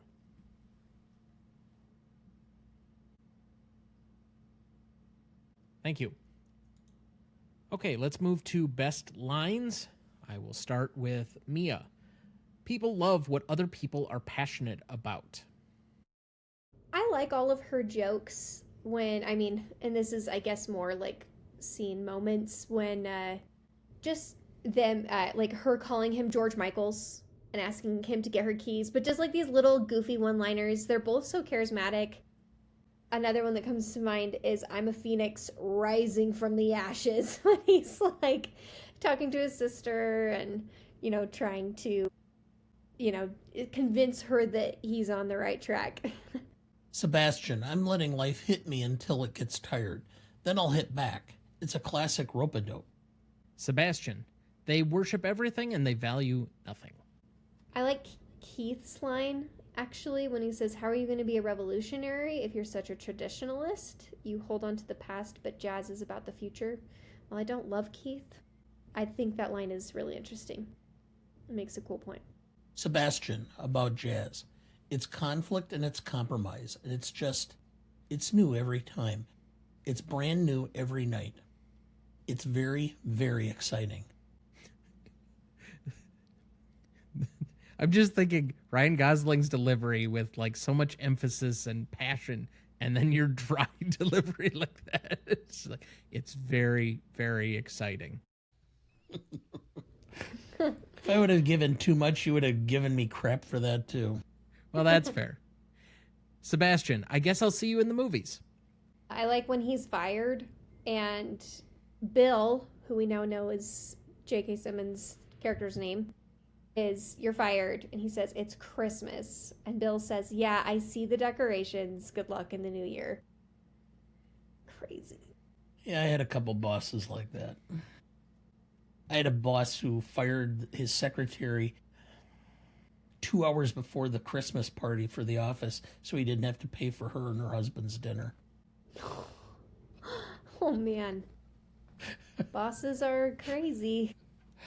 It's your turn, Dad. I'm out. I was like, I didn't even know we were doing turns. I'm so sorry. Let's just Oh, you're throw good. stuff out there. My last one, Sebastian, what do you mean you don't like jazz? Mia, it just means that when I listen to it, I don't like it. She's so funny. Oh, they're so funny. Clarissa, do you have any left? I like when he puts on his sunglasses to go be the firefighter playing Iran again, and he says, I guess I'll see you in the movies. All right. So that takes us to the Stanley Rubric. Legacy is up first. This is a measure of the legacy approximately 5 years after the film came out to today. Given that this is only a 10-year-old film, we're really only discussing the last 5 years for this category. So roughly 2021 to now, what is the legacy of this film is shared between two equal yet separate groups, the industry and the audience, 5 and 5 points apiece for a total of 10. Dad, would you like to go first or second? Go ahead. I think from an industry standpoint, it is hard to argue that this is likely not a 5. There is a little bit of a recency bias with it, but 14 nominations, it's still in somewhat of a living memory. We voted it as a collective community, and I would count podcasters or cinepodcasters in the industry because we're promoting film, essentially. Critics have all given it, in some regard, some laudits, even though it's mostly on the 21st century lists instead of maybe some of the larger movie lists yet. But some of that is still being written in real time because this movie is only 10 years old as opposed to 20 or 30 years old. So for me, this is a 5 on the industry. I do not have a full 10, though, because on the public side of things, I think this has a lot of name recognition. I think people recognize Ryan Gosling and Emma Stone particularly because of this movie. Emma Stone, while she had been in some big movies, Superbad, Easy A, and such before this, she did not become quite the household name, or for that matter, an industry icon until this movie. I think she had name recognition, but this vaulted her into a different level at that point in time. And to a degree, while, again, Ryan Gosling was a known quantity, this put him on a different plateau as to what his career was about and the kinds of movies that he was making, because he seemingly had more commercial success. Some of that is then piled on when we get to Barbie, as he is now truly a household name. But I think that, at least for most of the anecdotal people that I'm around, people know of this movie, even if they necessarily haven't seen it. And it does cause a level of visceral reaction from people. People love this movie or they hate this movie for some reason or another. But does it have sheer universality that, like, everybody that I know has seen it? No, it's not quite on that level. So I can't give this a full 10. I'm going to go for the 4.5 because of the name recognition. I would say we do this again another 5-10 years. That likely will slip down because I think there will be less and less people the further on removed from this that will have seen the film. But at least for where we're at right now, I think this is at a 9.5. Legacy, the industry. You mentioned the Oscar nominations. That's impact and significance. That's not legacy necessarily.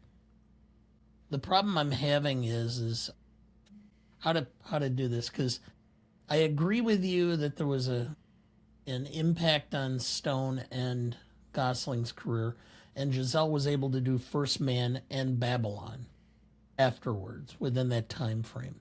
And pretty much with whatever budget he selected, because he got a ton of money to do Babylon. Now, yeah, a lot of people think he wasted it, but he had carte blanche to do that movie. But you and I saw it in theater and we enjoyed it. It needed to be trimmed. Yeah.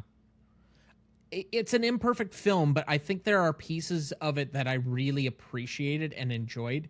And I know it's not a movie for everybody, but just maybe it had a lot to do with the circumstances of when we saw it more than the movie itself. But I think it still has some good bones, and that's why I haven't written him off like some people have for whatever he's going to do next. Yeah. You did bump me up to a 5 on the industry. The public, the problem I'm having is yeah, a lot of people know the film, but there are a lot of people that don't think about it. You know, the recognition, the legacy, in part comes because of the Oscar blunder. Among cinephiles, yes, and people who are even not quite to that level, yes, they've seen it and they enjoy the film and they like the film. There are a lot of people who love the film, but there are a lot of people who just will not go and see a musical or think highly of a musical, and that's the modern age. I've been having a hard time getting higher than a 4 to the public because of it.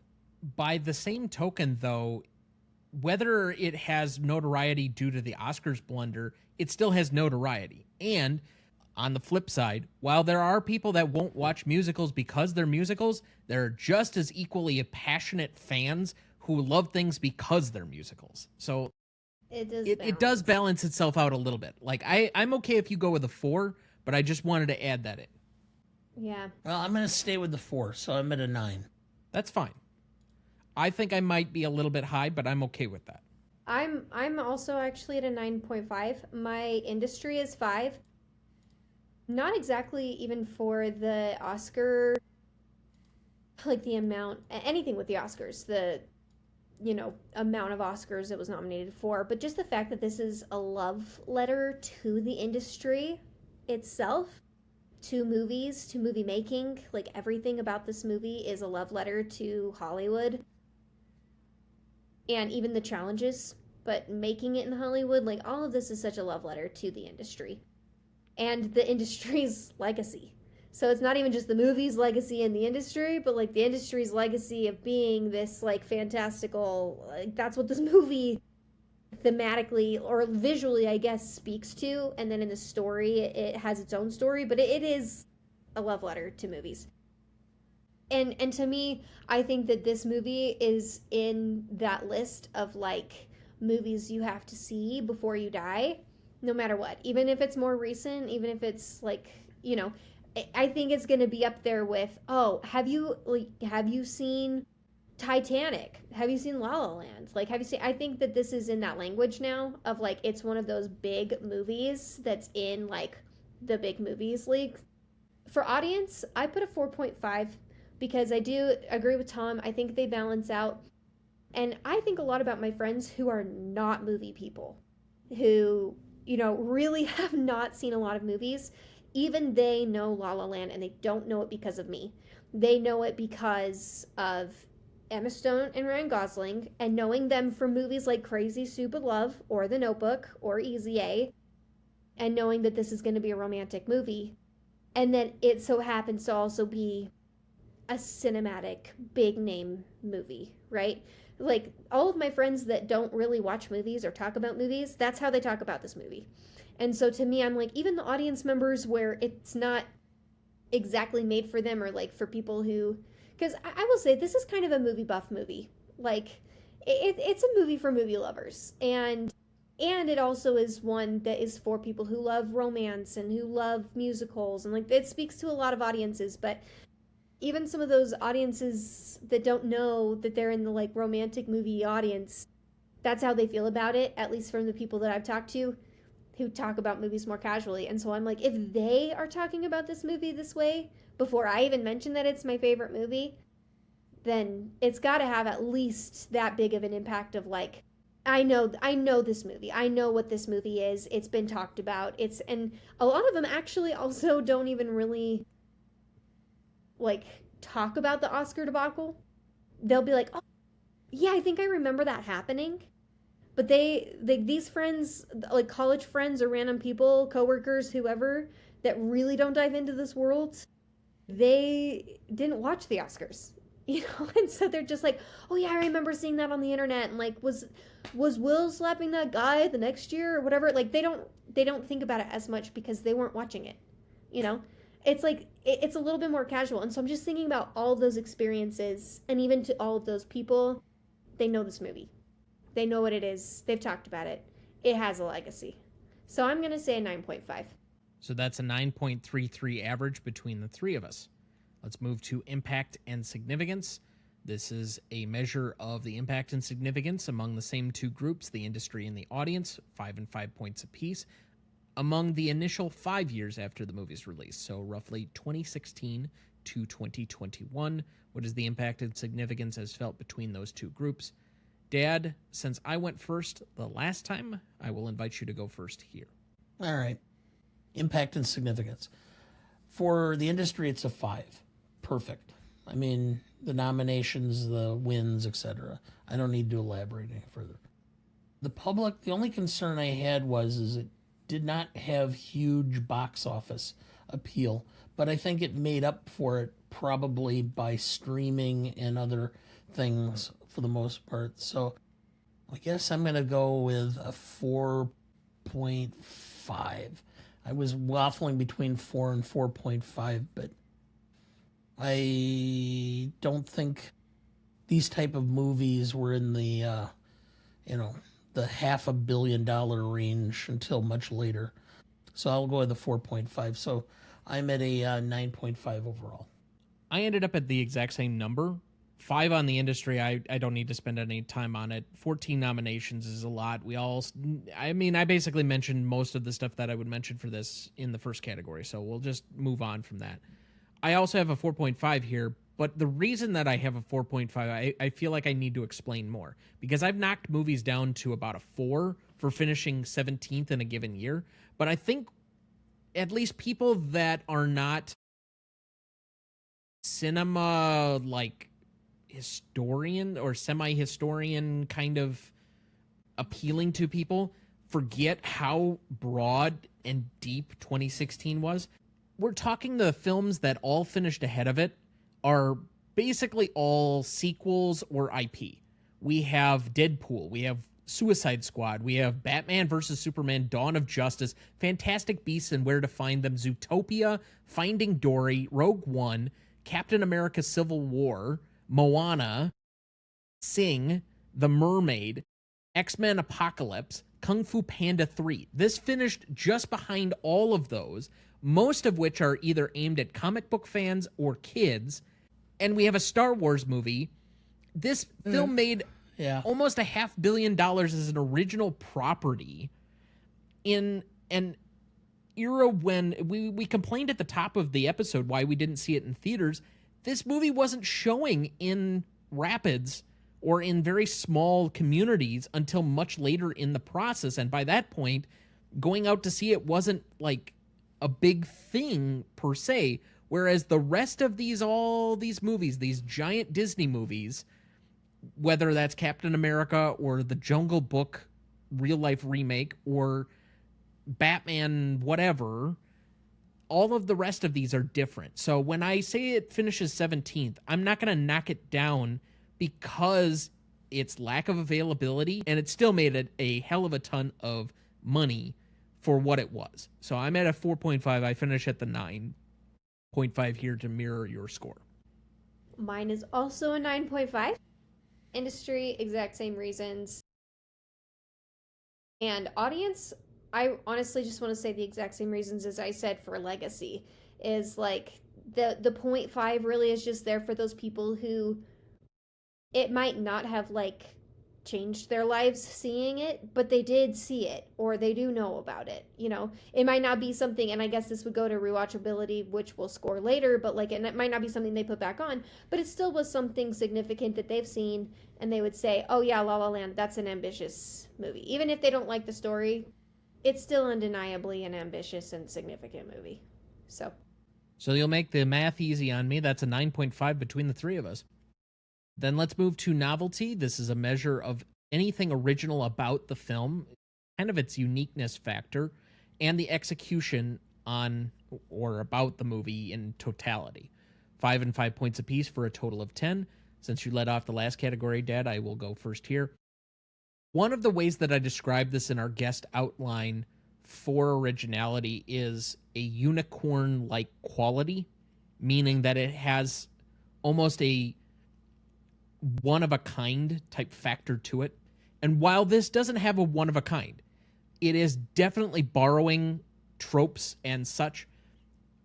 When I first saw this, it felt so different from anything else that was coming out at that point because it was combining a certain fondness, a nostalgia, a love for classic film with something that was also modern and using modern film techniques and direction and such to put their own stamp on something. And so it felt both a throwback, but also something that felt new. And it's really hard to do that. So because it's not the most original thing that I've ever seen, but it is somewhat reinventing the genre or at least taking its own spin on it. I mean, for God's sakes, when's the last time that you really saw in a big movie, or at least a commercially big movie, tap dancing since Gene Kelly basically left the screen? Mm-hmm. From that standpoint alone, I'm going to go with a 4. Then I'm going to win. All right, go ahead. White Knights. Gregory Hines tap danced in that film.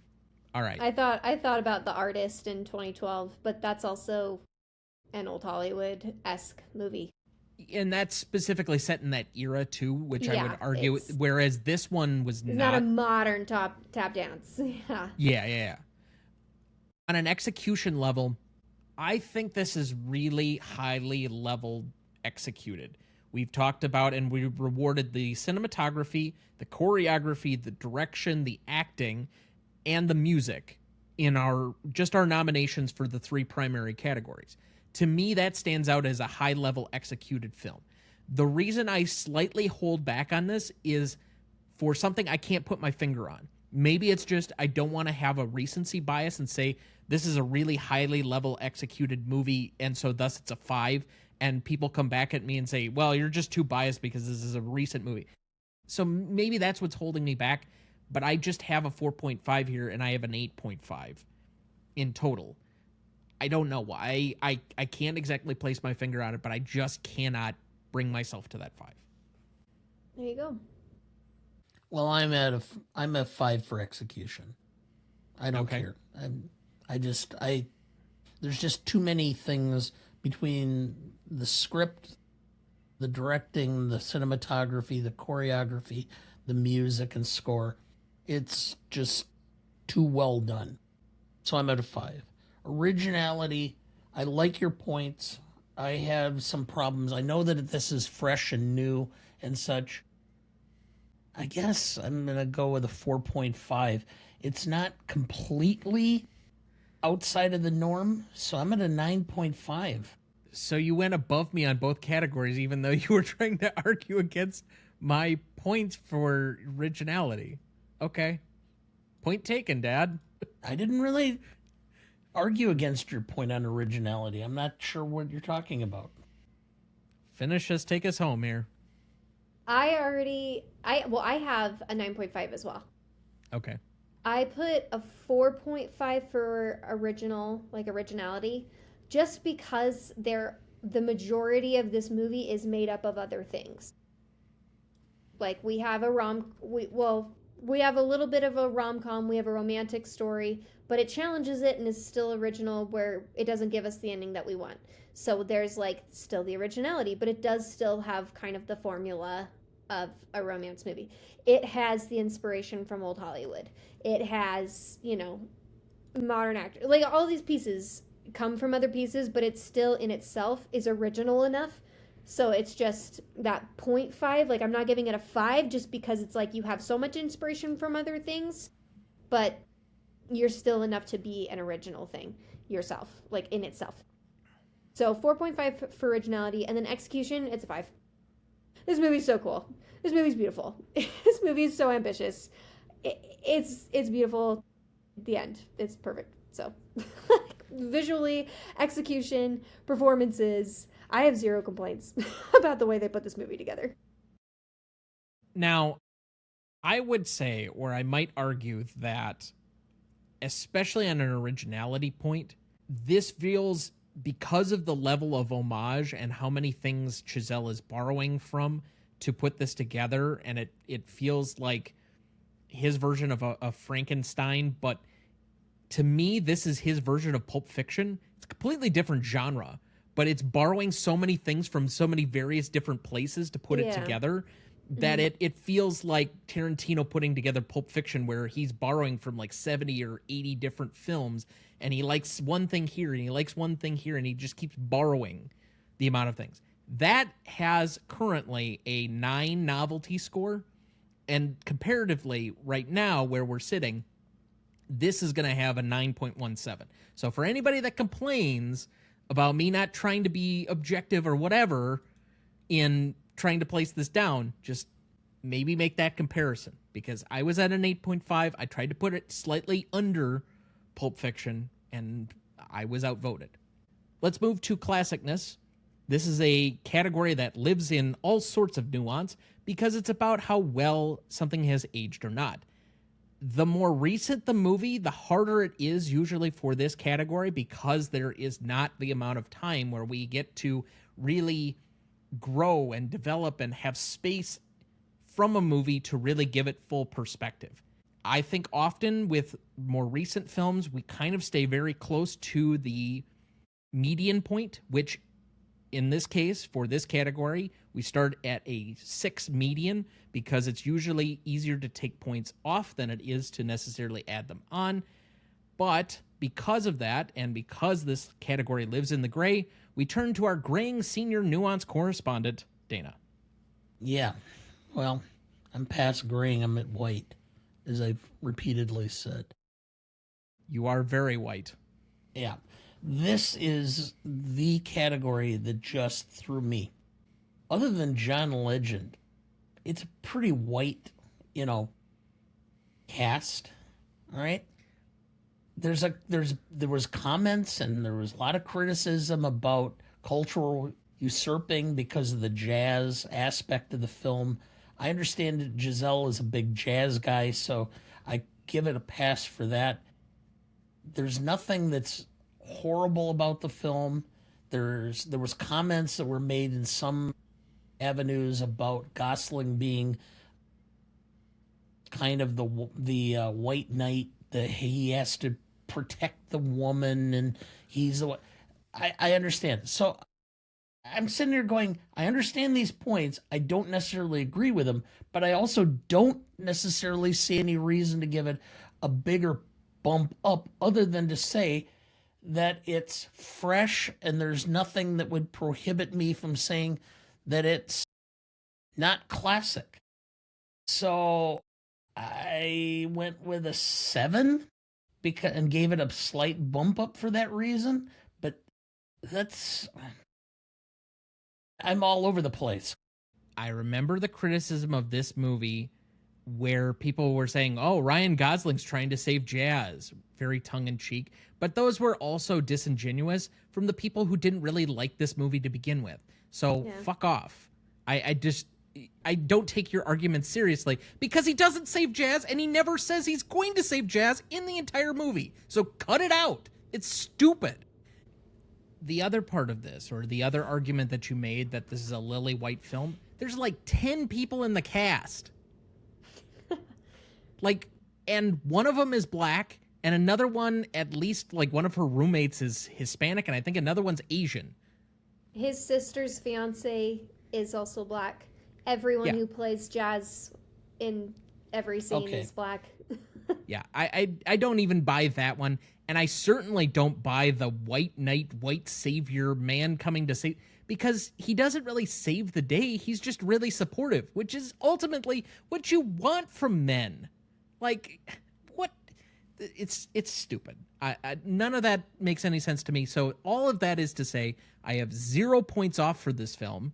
So that would at minimum put it at a 6.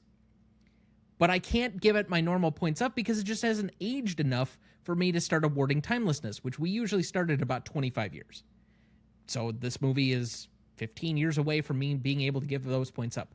The only area where I can really add or subtract any major points is, and I've given this often during this category, universal themes, which I think is why the movie appreciates as well as it is I think when you're talking about ambition and youth and the relationships you make and the struggles you do when you're trying to break in, all of these different things are going to remain very similar from now to 30 years from now, because we know that they lasted at least from the 50s, which is a lot of the movies that he's kind of borrowing from or homaging toward, to now. So if we have that over the last 70 some years, I'm sure we'll have it again in another 30. But it just hasn't aged well enough to be able to give like the full points of a true classicness yet. So I am equally at a 7. I gave it a 10 because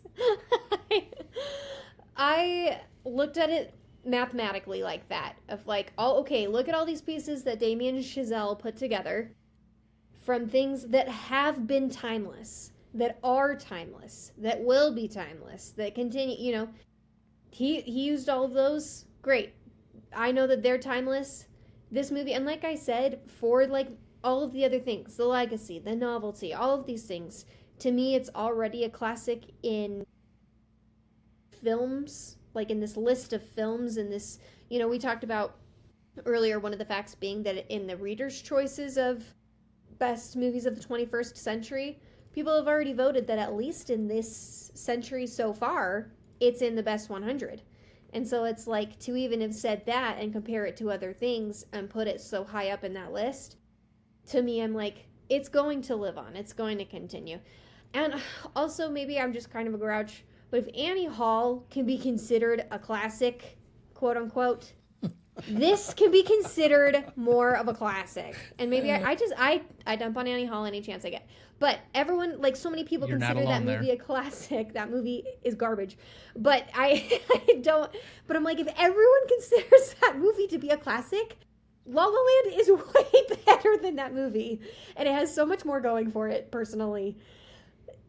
Why not? And I'm, you know, sure, we're doing this in a time frame that is like, I can't see the future, I don't know, but kind of like Tom and I were saying, I feel like it's politically pretty balanced. It doesn't make any huge points that would make it super timed. I mean, there are even things now where it's like, the only things that I feel like would make this movie obviously 2016 would be like the model of her car and her phone.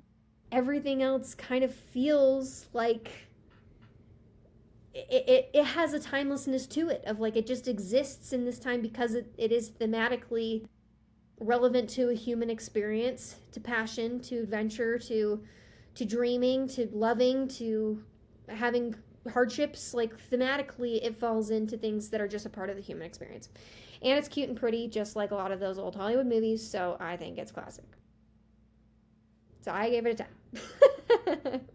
So that is an 8 average between the three of us.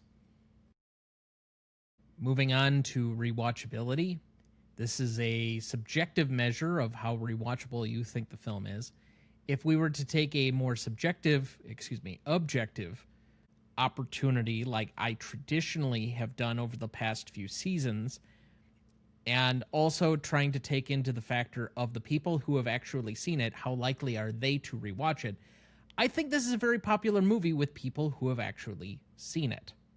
I think this is broadly pleasing, with the exception of the ending, apparently. But knowing that there are people that have seen it and have their criticisms or have their issues with it, I'm going to give it a relatively high score, but obviously it has some ticks down as a result of that. So I'm going to say this is at an 8. For me, I'm at a 7. Yes, I'll rewatch it, but if I'm going to watch a musical, I'm still going to watch Singing in the Rain before I'll watch this. Because I grew up watching Singing in the Rain, and it's always going to hold a special place, and I'm old and getting more nostalgic as I get older.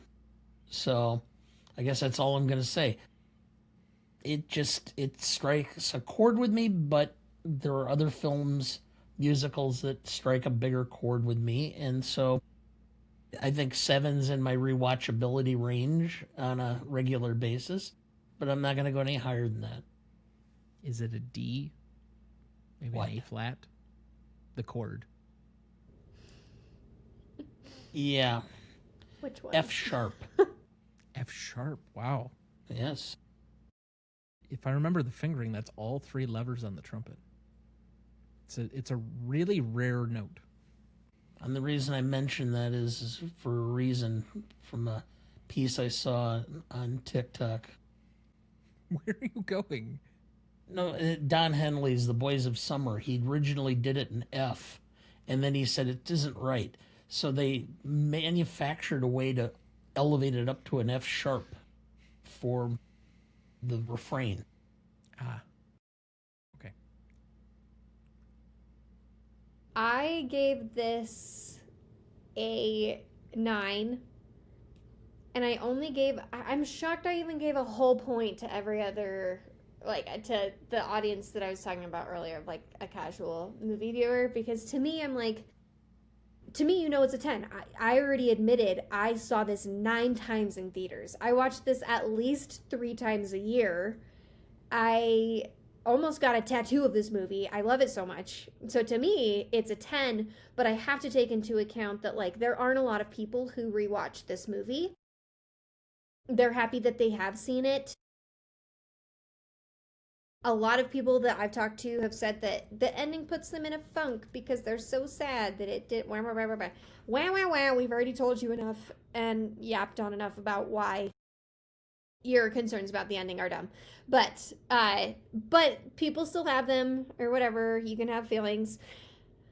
But so I'm giving that point in between a 9 and a 10 to those people who don't typically rewatch it. Even if they are happy that they've seen it, I don't know if too many people will go back and be like, oh, I'm just in the mood to watch that, you know?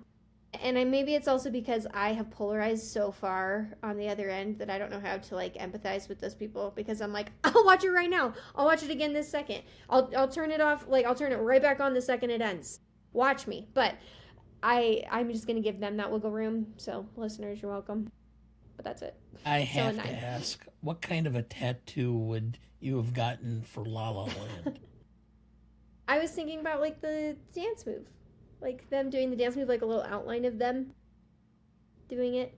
I found one. It was really fun. And it was going to be really small. But then I actually ended up getting most of my tattoos laser removed. So This was back in the day.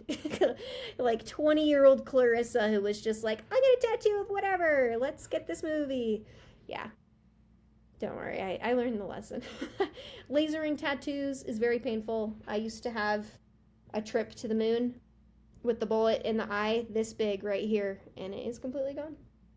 That's a side note about Clarissa. But the point is, I Very love this revealing. movie. I love this movie, so. Well, that is going to be an 8 average between the three of us.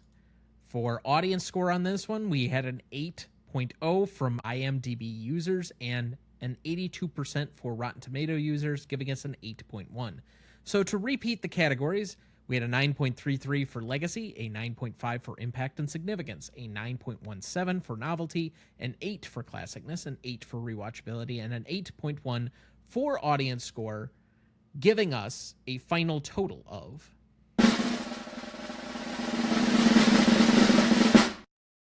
52.1, and currently placing it on our list at number 38, one behind Toy Story 3, 2 behind The Wizard of Oz, and 1 ahead of Apocalypse Now, and 2 ahead of 7.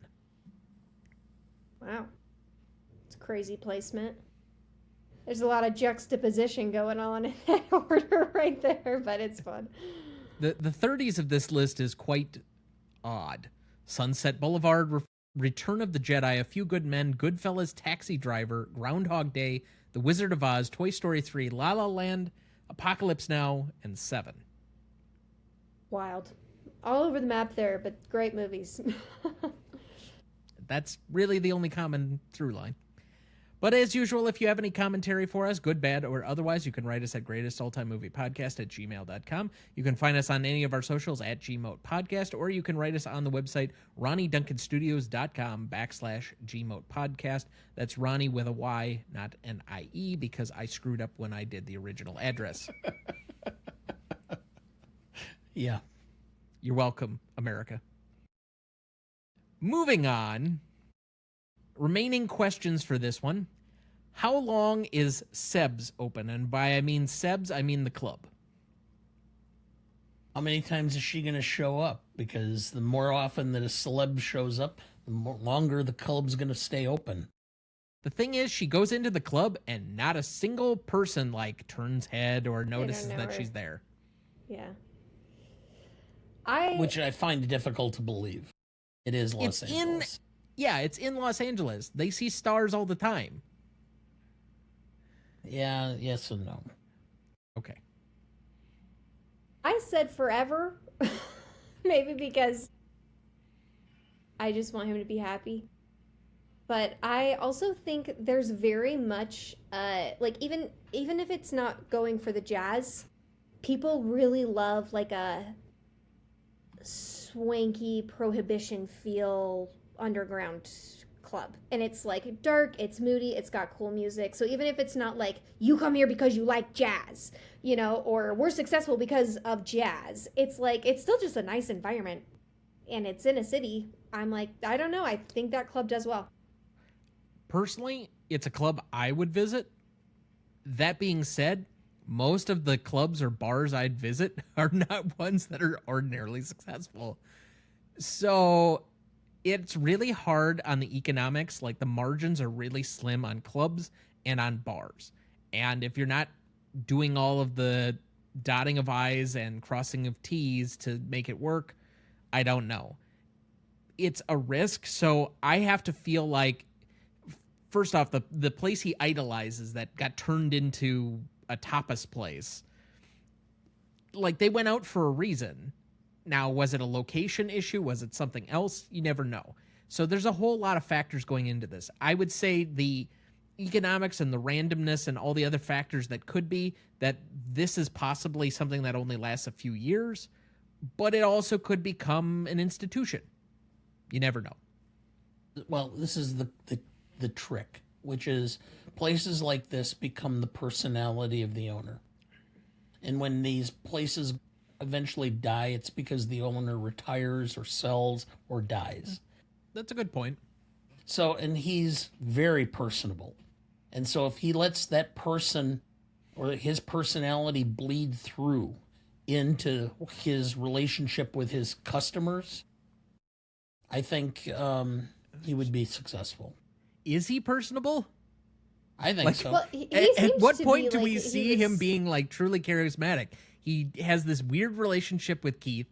We don't see him have really any friends. His sister has to come in and like chide him. He has one real relationship during the course of the film. What evidence do we have that he's like some sort of charismatic, likable guy? What I will say, or what I will give you, is he's a very passionate guy, which I think the film emphasizes a lot. And so thus his passion may rub off because it's the purpose of what he's doing. But outside of that, I have no other evidence that like personable is kind of a weird phrasing for me. Well, he, by personable, he can come across as being personable. I mean, after all, look at the family in which you grew up, which is, there's a strong differentiation between, presentation and reality. Superficial. Ah, okay. I was wondering where the hell you were going with that one, but all right. I'll let that one go. He Next. also no, wait. I have a point. He also gets up and he plays the piano at the jazz club and everyone's dancing, like at the part where it's like one of the famous camera movements that Damien Chazelle is doing where they like are tapping his shoulders. He's moving from Seb playing the piano in the Lighthouse Cafe to Mia dancing, back to him playing on the piano, back to her dancing, like during the whole summer montage. So we see him interacting in the club socially, but then we also see him interacting with his band in like the 5 years later as he's prepping to open the club. We see him being really personable, really excited, and then as like him getting up on the stage, he has a great energy once he's there, and it's like so he shows himself as an owner of the club then, and the only time he freezes up or changes that kind of like stance is when he sees her, but even then he continues on. So I feel like we see moments of him being personable. I'll grant you a few of those. Moving to question 2. Did Seb and Mia stay together for a while, or did they fall apart as soon as she leaves for Paris? They were already pretty much done. They kind of were together basically to force her to come to the audition, which really wasn't even an audition. It was just her showing up. No, it was an audition because they were doing like 2 or 3 different actresses, and they said as much during that scene. It wasn't just that she showed up and got the part. It was that she was in like a semi-finalist kind of situation. Yeah. Yeah, it's because they saw her show. Yeah.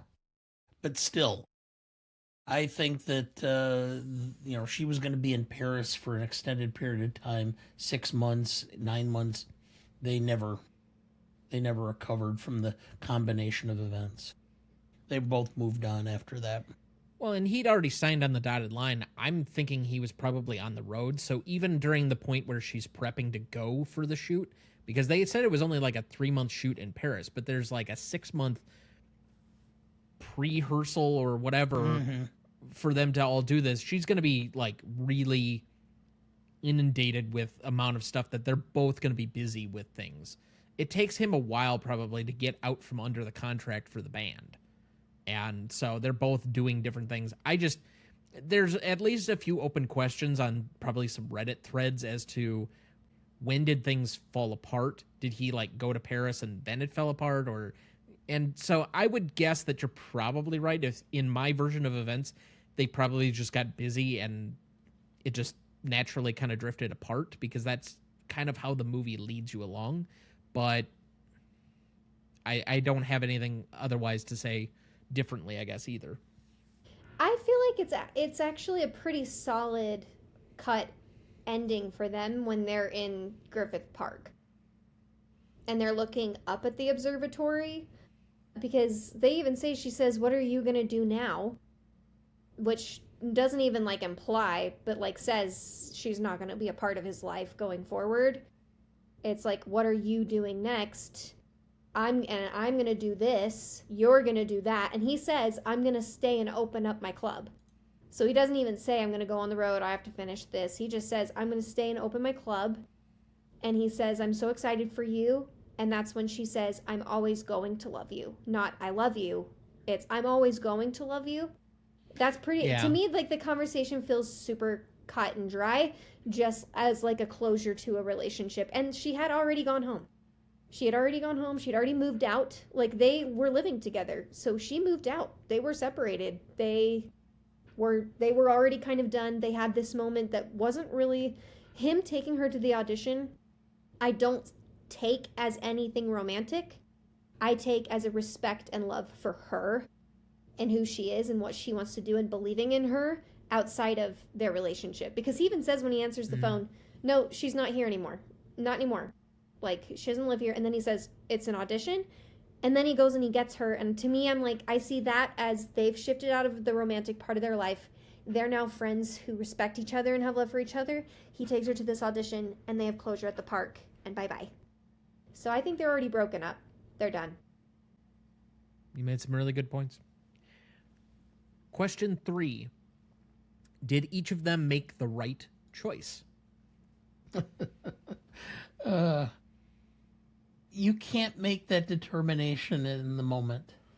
It takes longevity and reflection. I've often said that a great film, if you could write the script correctly, would be the reverse of A Wonderful Life, which is a guy is on his deathbed and he gets sudden awareness and can visualize his life and see what impact his life had on others retrospectively, things that happened that he did because of character or his honesty or his integrity altered other people's lives, and that in and of itself gives you the quietness and the ability to face death, to know that you ultimately had some great impact that you never even realized on humanity. I think that would make such an awesome film if you could write the script correctly. That's what you have to have. You can't answer this question until you have that respect or that reflection. I disagree. I think you can answer whichever way you want. It's a very subjective question. Do you want to chase the success or do you want to chase the relationship? Ultimately, I guess success might be a little narrow of a word or a term to define it. I guess for her, it's some level of success. I'm not sure that we would necessarily define him opening his club. He achieves his dream, but at least in a commercialized success of what we normally think of, it's not quite on the same level. But that being said, they both wanted to pursue a very specific goal. And for her, and kind of going back to Clarissa's last point, she moves out because he's no longer supporting her specific endeavors, and she can't take the rejection and the pain and all of the other things from chasing the dream. She's not sticking around because the relationship is so good that I can exist without this dream anymore. And so from that standpoint, I don't even think it was really a choice that either of them was going to make, except that in the alternate reality, they're kind of looking at this as, well, if I had wanted other things. But they didn't. And that therefore it's not, again, much of a choice. It's like, I got what I wanted from my life. It could have been different, but this is what I wanted. I'm going to answer this question in my answer for the next question. Which is fair, because one question begets the other one, which, again, we've talked about it now multiple times, and you both stepped on it. Does the final smile between Seb and Mia represent closure, longing, or mutual gratitude? So to answer like both these questions with like the right choice and what does this smile represent, to me this smile represents that they are comfortable with their choices. The epilogue entirely is a rumination on what could be, what could have been, which is also kind of part of like the human experience. Again, what if I hadn't done that? what if Clarissa had continued to pursue Broadway? What if I had continued to do that? Would I be where I am now? I don't know. But they have this, it's a rumination on what could have been, and maybe even seeing, yeah, we could have ended up together and had it all, but we didn't, and that's okay. I think it's just a mutual respect and a gratitude for the years that they, like the year that they had, because it's only a year. Like the seasons show, it's only a year that they're together. But I think it's just, yeah, like we're good. It's closure, it's sweetness. I think it's all of those things. Except for longing. I don't think it's longing at all. It's like a respect and like, you're good, I'm good. This was good. We're good. I would agree with that. I don't believe that this is anything having to do with closure, because ultimately I don't think either of them would do it over, and thus why I also can't say it's regret. I think it's an acknowledgement of the other's importance in the other person's life, and thus, to a level, it's a gratitude. At that moment in time. If okay. you ultimately believe as you age, and I'm speaking to this as the person who's elder statesman, twice the age of both of you, probably both of us combined. There are moments in time where you think you made the right choices, and then later on something doesn't happen the way you wanted it to, or you thought it would, or you have, it's called regrets, where you go, what would have happened if I would have done this or done that? So at that moment in time, yes, there was mutual gratitude and whatever, but that's not to say that later on in life, and they go, if I would have done this instead of this. If Mia's career all of a sudden tanks and she ends up doing One Life to Live. But I think you're trying to apply a hypothetical future to a question that is really rooted in that exact one moment. And you're trying to look beyond it when the question is... I'm just telling you, at that moment in time, yes, that's the way you answer the question. But if you're going to look at it over the longevity, you can't say, because things change, people change. It ultimately depends on how you view your life. If you're happy and you like who you are, then the choices you've made along the way are the appropriate and the correct ones. And Dana continues to not know how the internet works. It wants hot takes, definite answers, not extra nuance and ambiguity. Well, that's just... Well, I think it's a good point that, like, we're going to continue to do that in life. That's what it is. But, like, for this specific moment where they're ruminating on what could have been, and again, like you said, that happens in life. You ruminate, like, what if this or that? Like, that's a very normal human thing to do. But for this exact moment where they've had this long rumination during this epilogue of what could have been, and then the closure for that rumination of, like, this is a gratitude, I think... Like, how would you feel about that? Like, do you think it's a gratitude? Like, narrowing down to this specific time that they're feeling that way. At that moment in time, yes, because they both realized they were there to help each other get to this point. They'd previously helped each other get to that moment. So thank you for actually finally answering the question that I asked. Instead of answering the one you wish I asked, you're Mr. the one Politician. who wants dialogue all the time and a nice conversation. And then when you have one, well, our own Lex Luthor. You gave an answer to a question, but you did not answer my question until the end. It's called obfuscation. I'm a lawyer. Sure. I know how to do that. It's also called bullshit. How to answer a question without answering it. It's also a political move. But anyway, any remaining questions for either of you? I think we've covered the biggest things for this movie. All right. So hearing none, I would like to thank our guest for being back with us for her fourth time. That means her next time on will be for her hat. But... Yes. You are not currently scheduled to be back with us yet, but we will send you the schedule. You are welcome back anytime. Just let the people know again what you're working on and where they can find you. You can find me at I've Seen That One. Again, I might throw a reel your way about this year's movie releases. Who knows?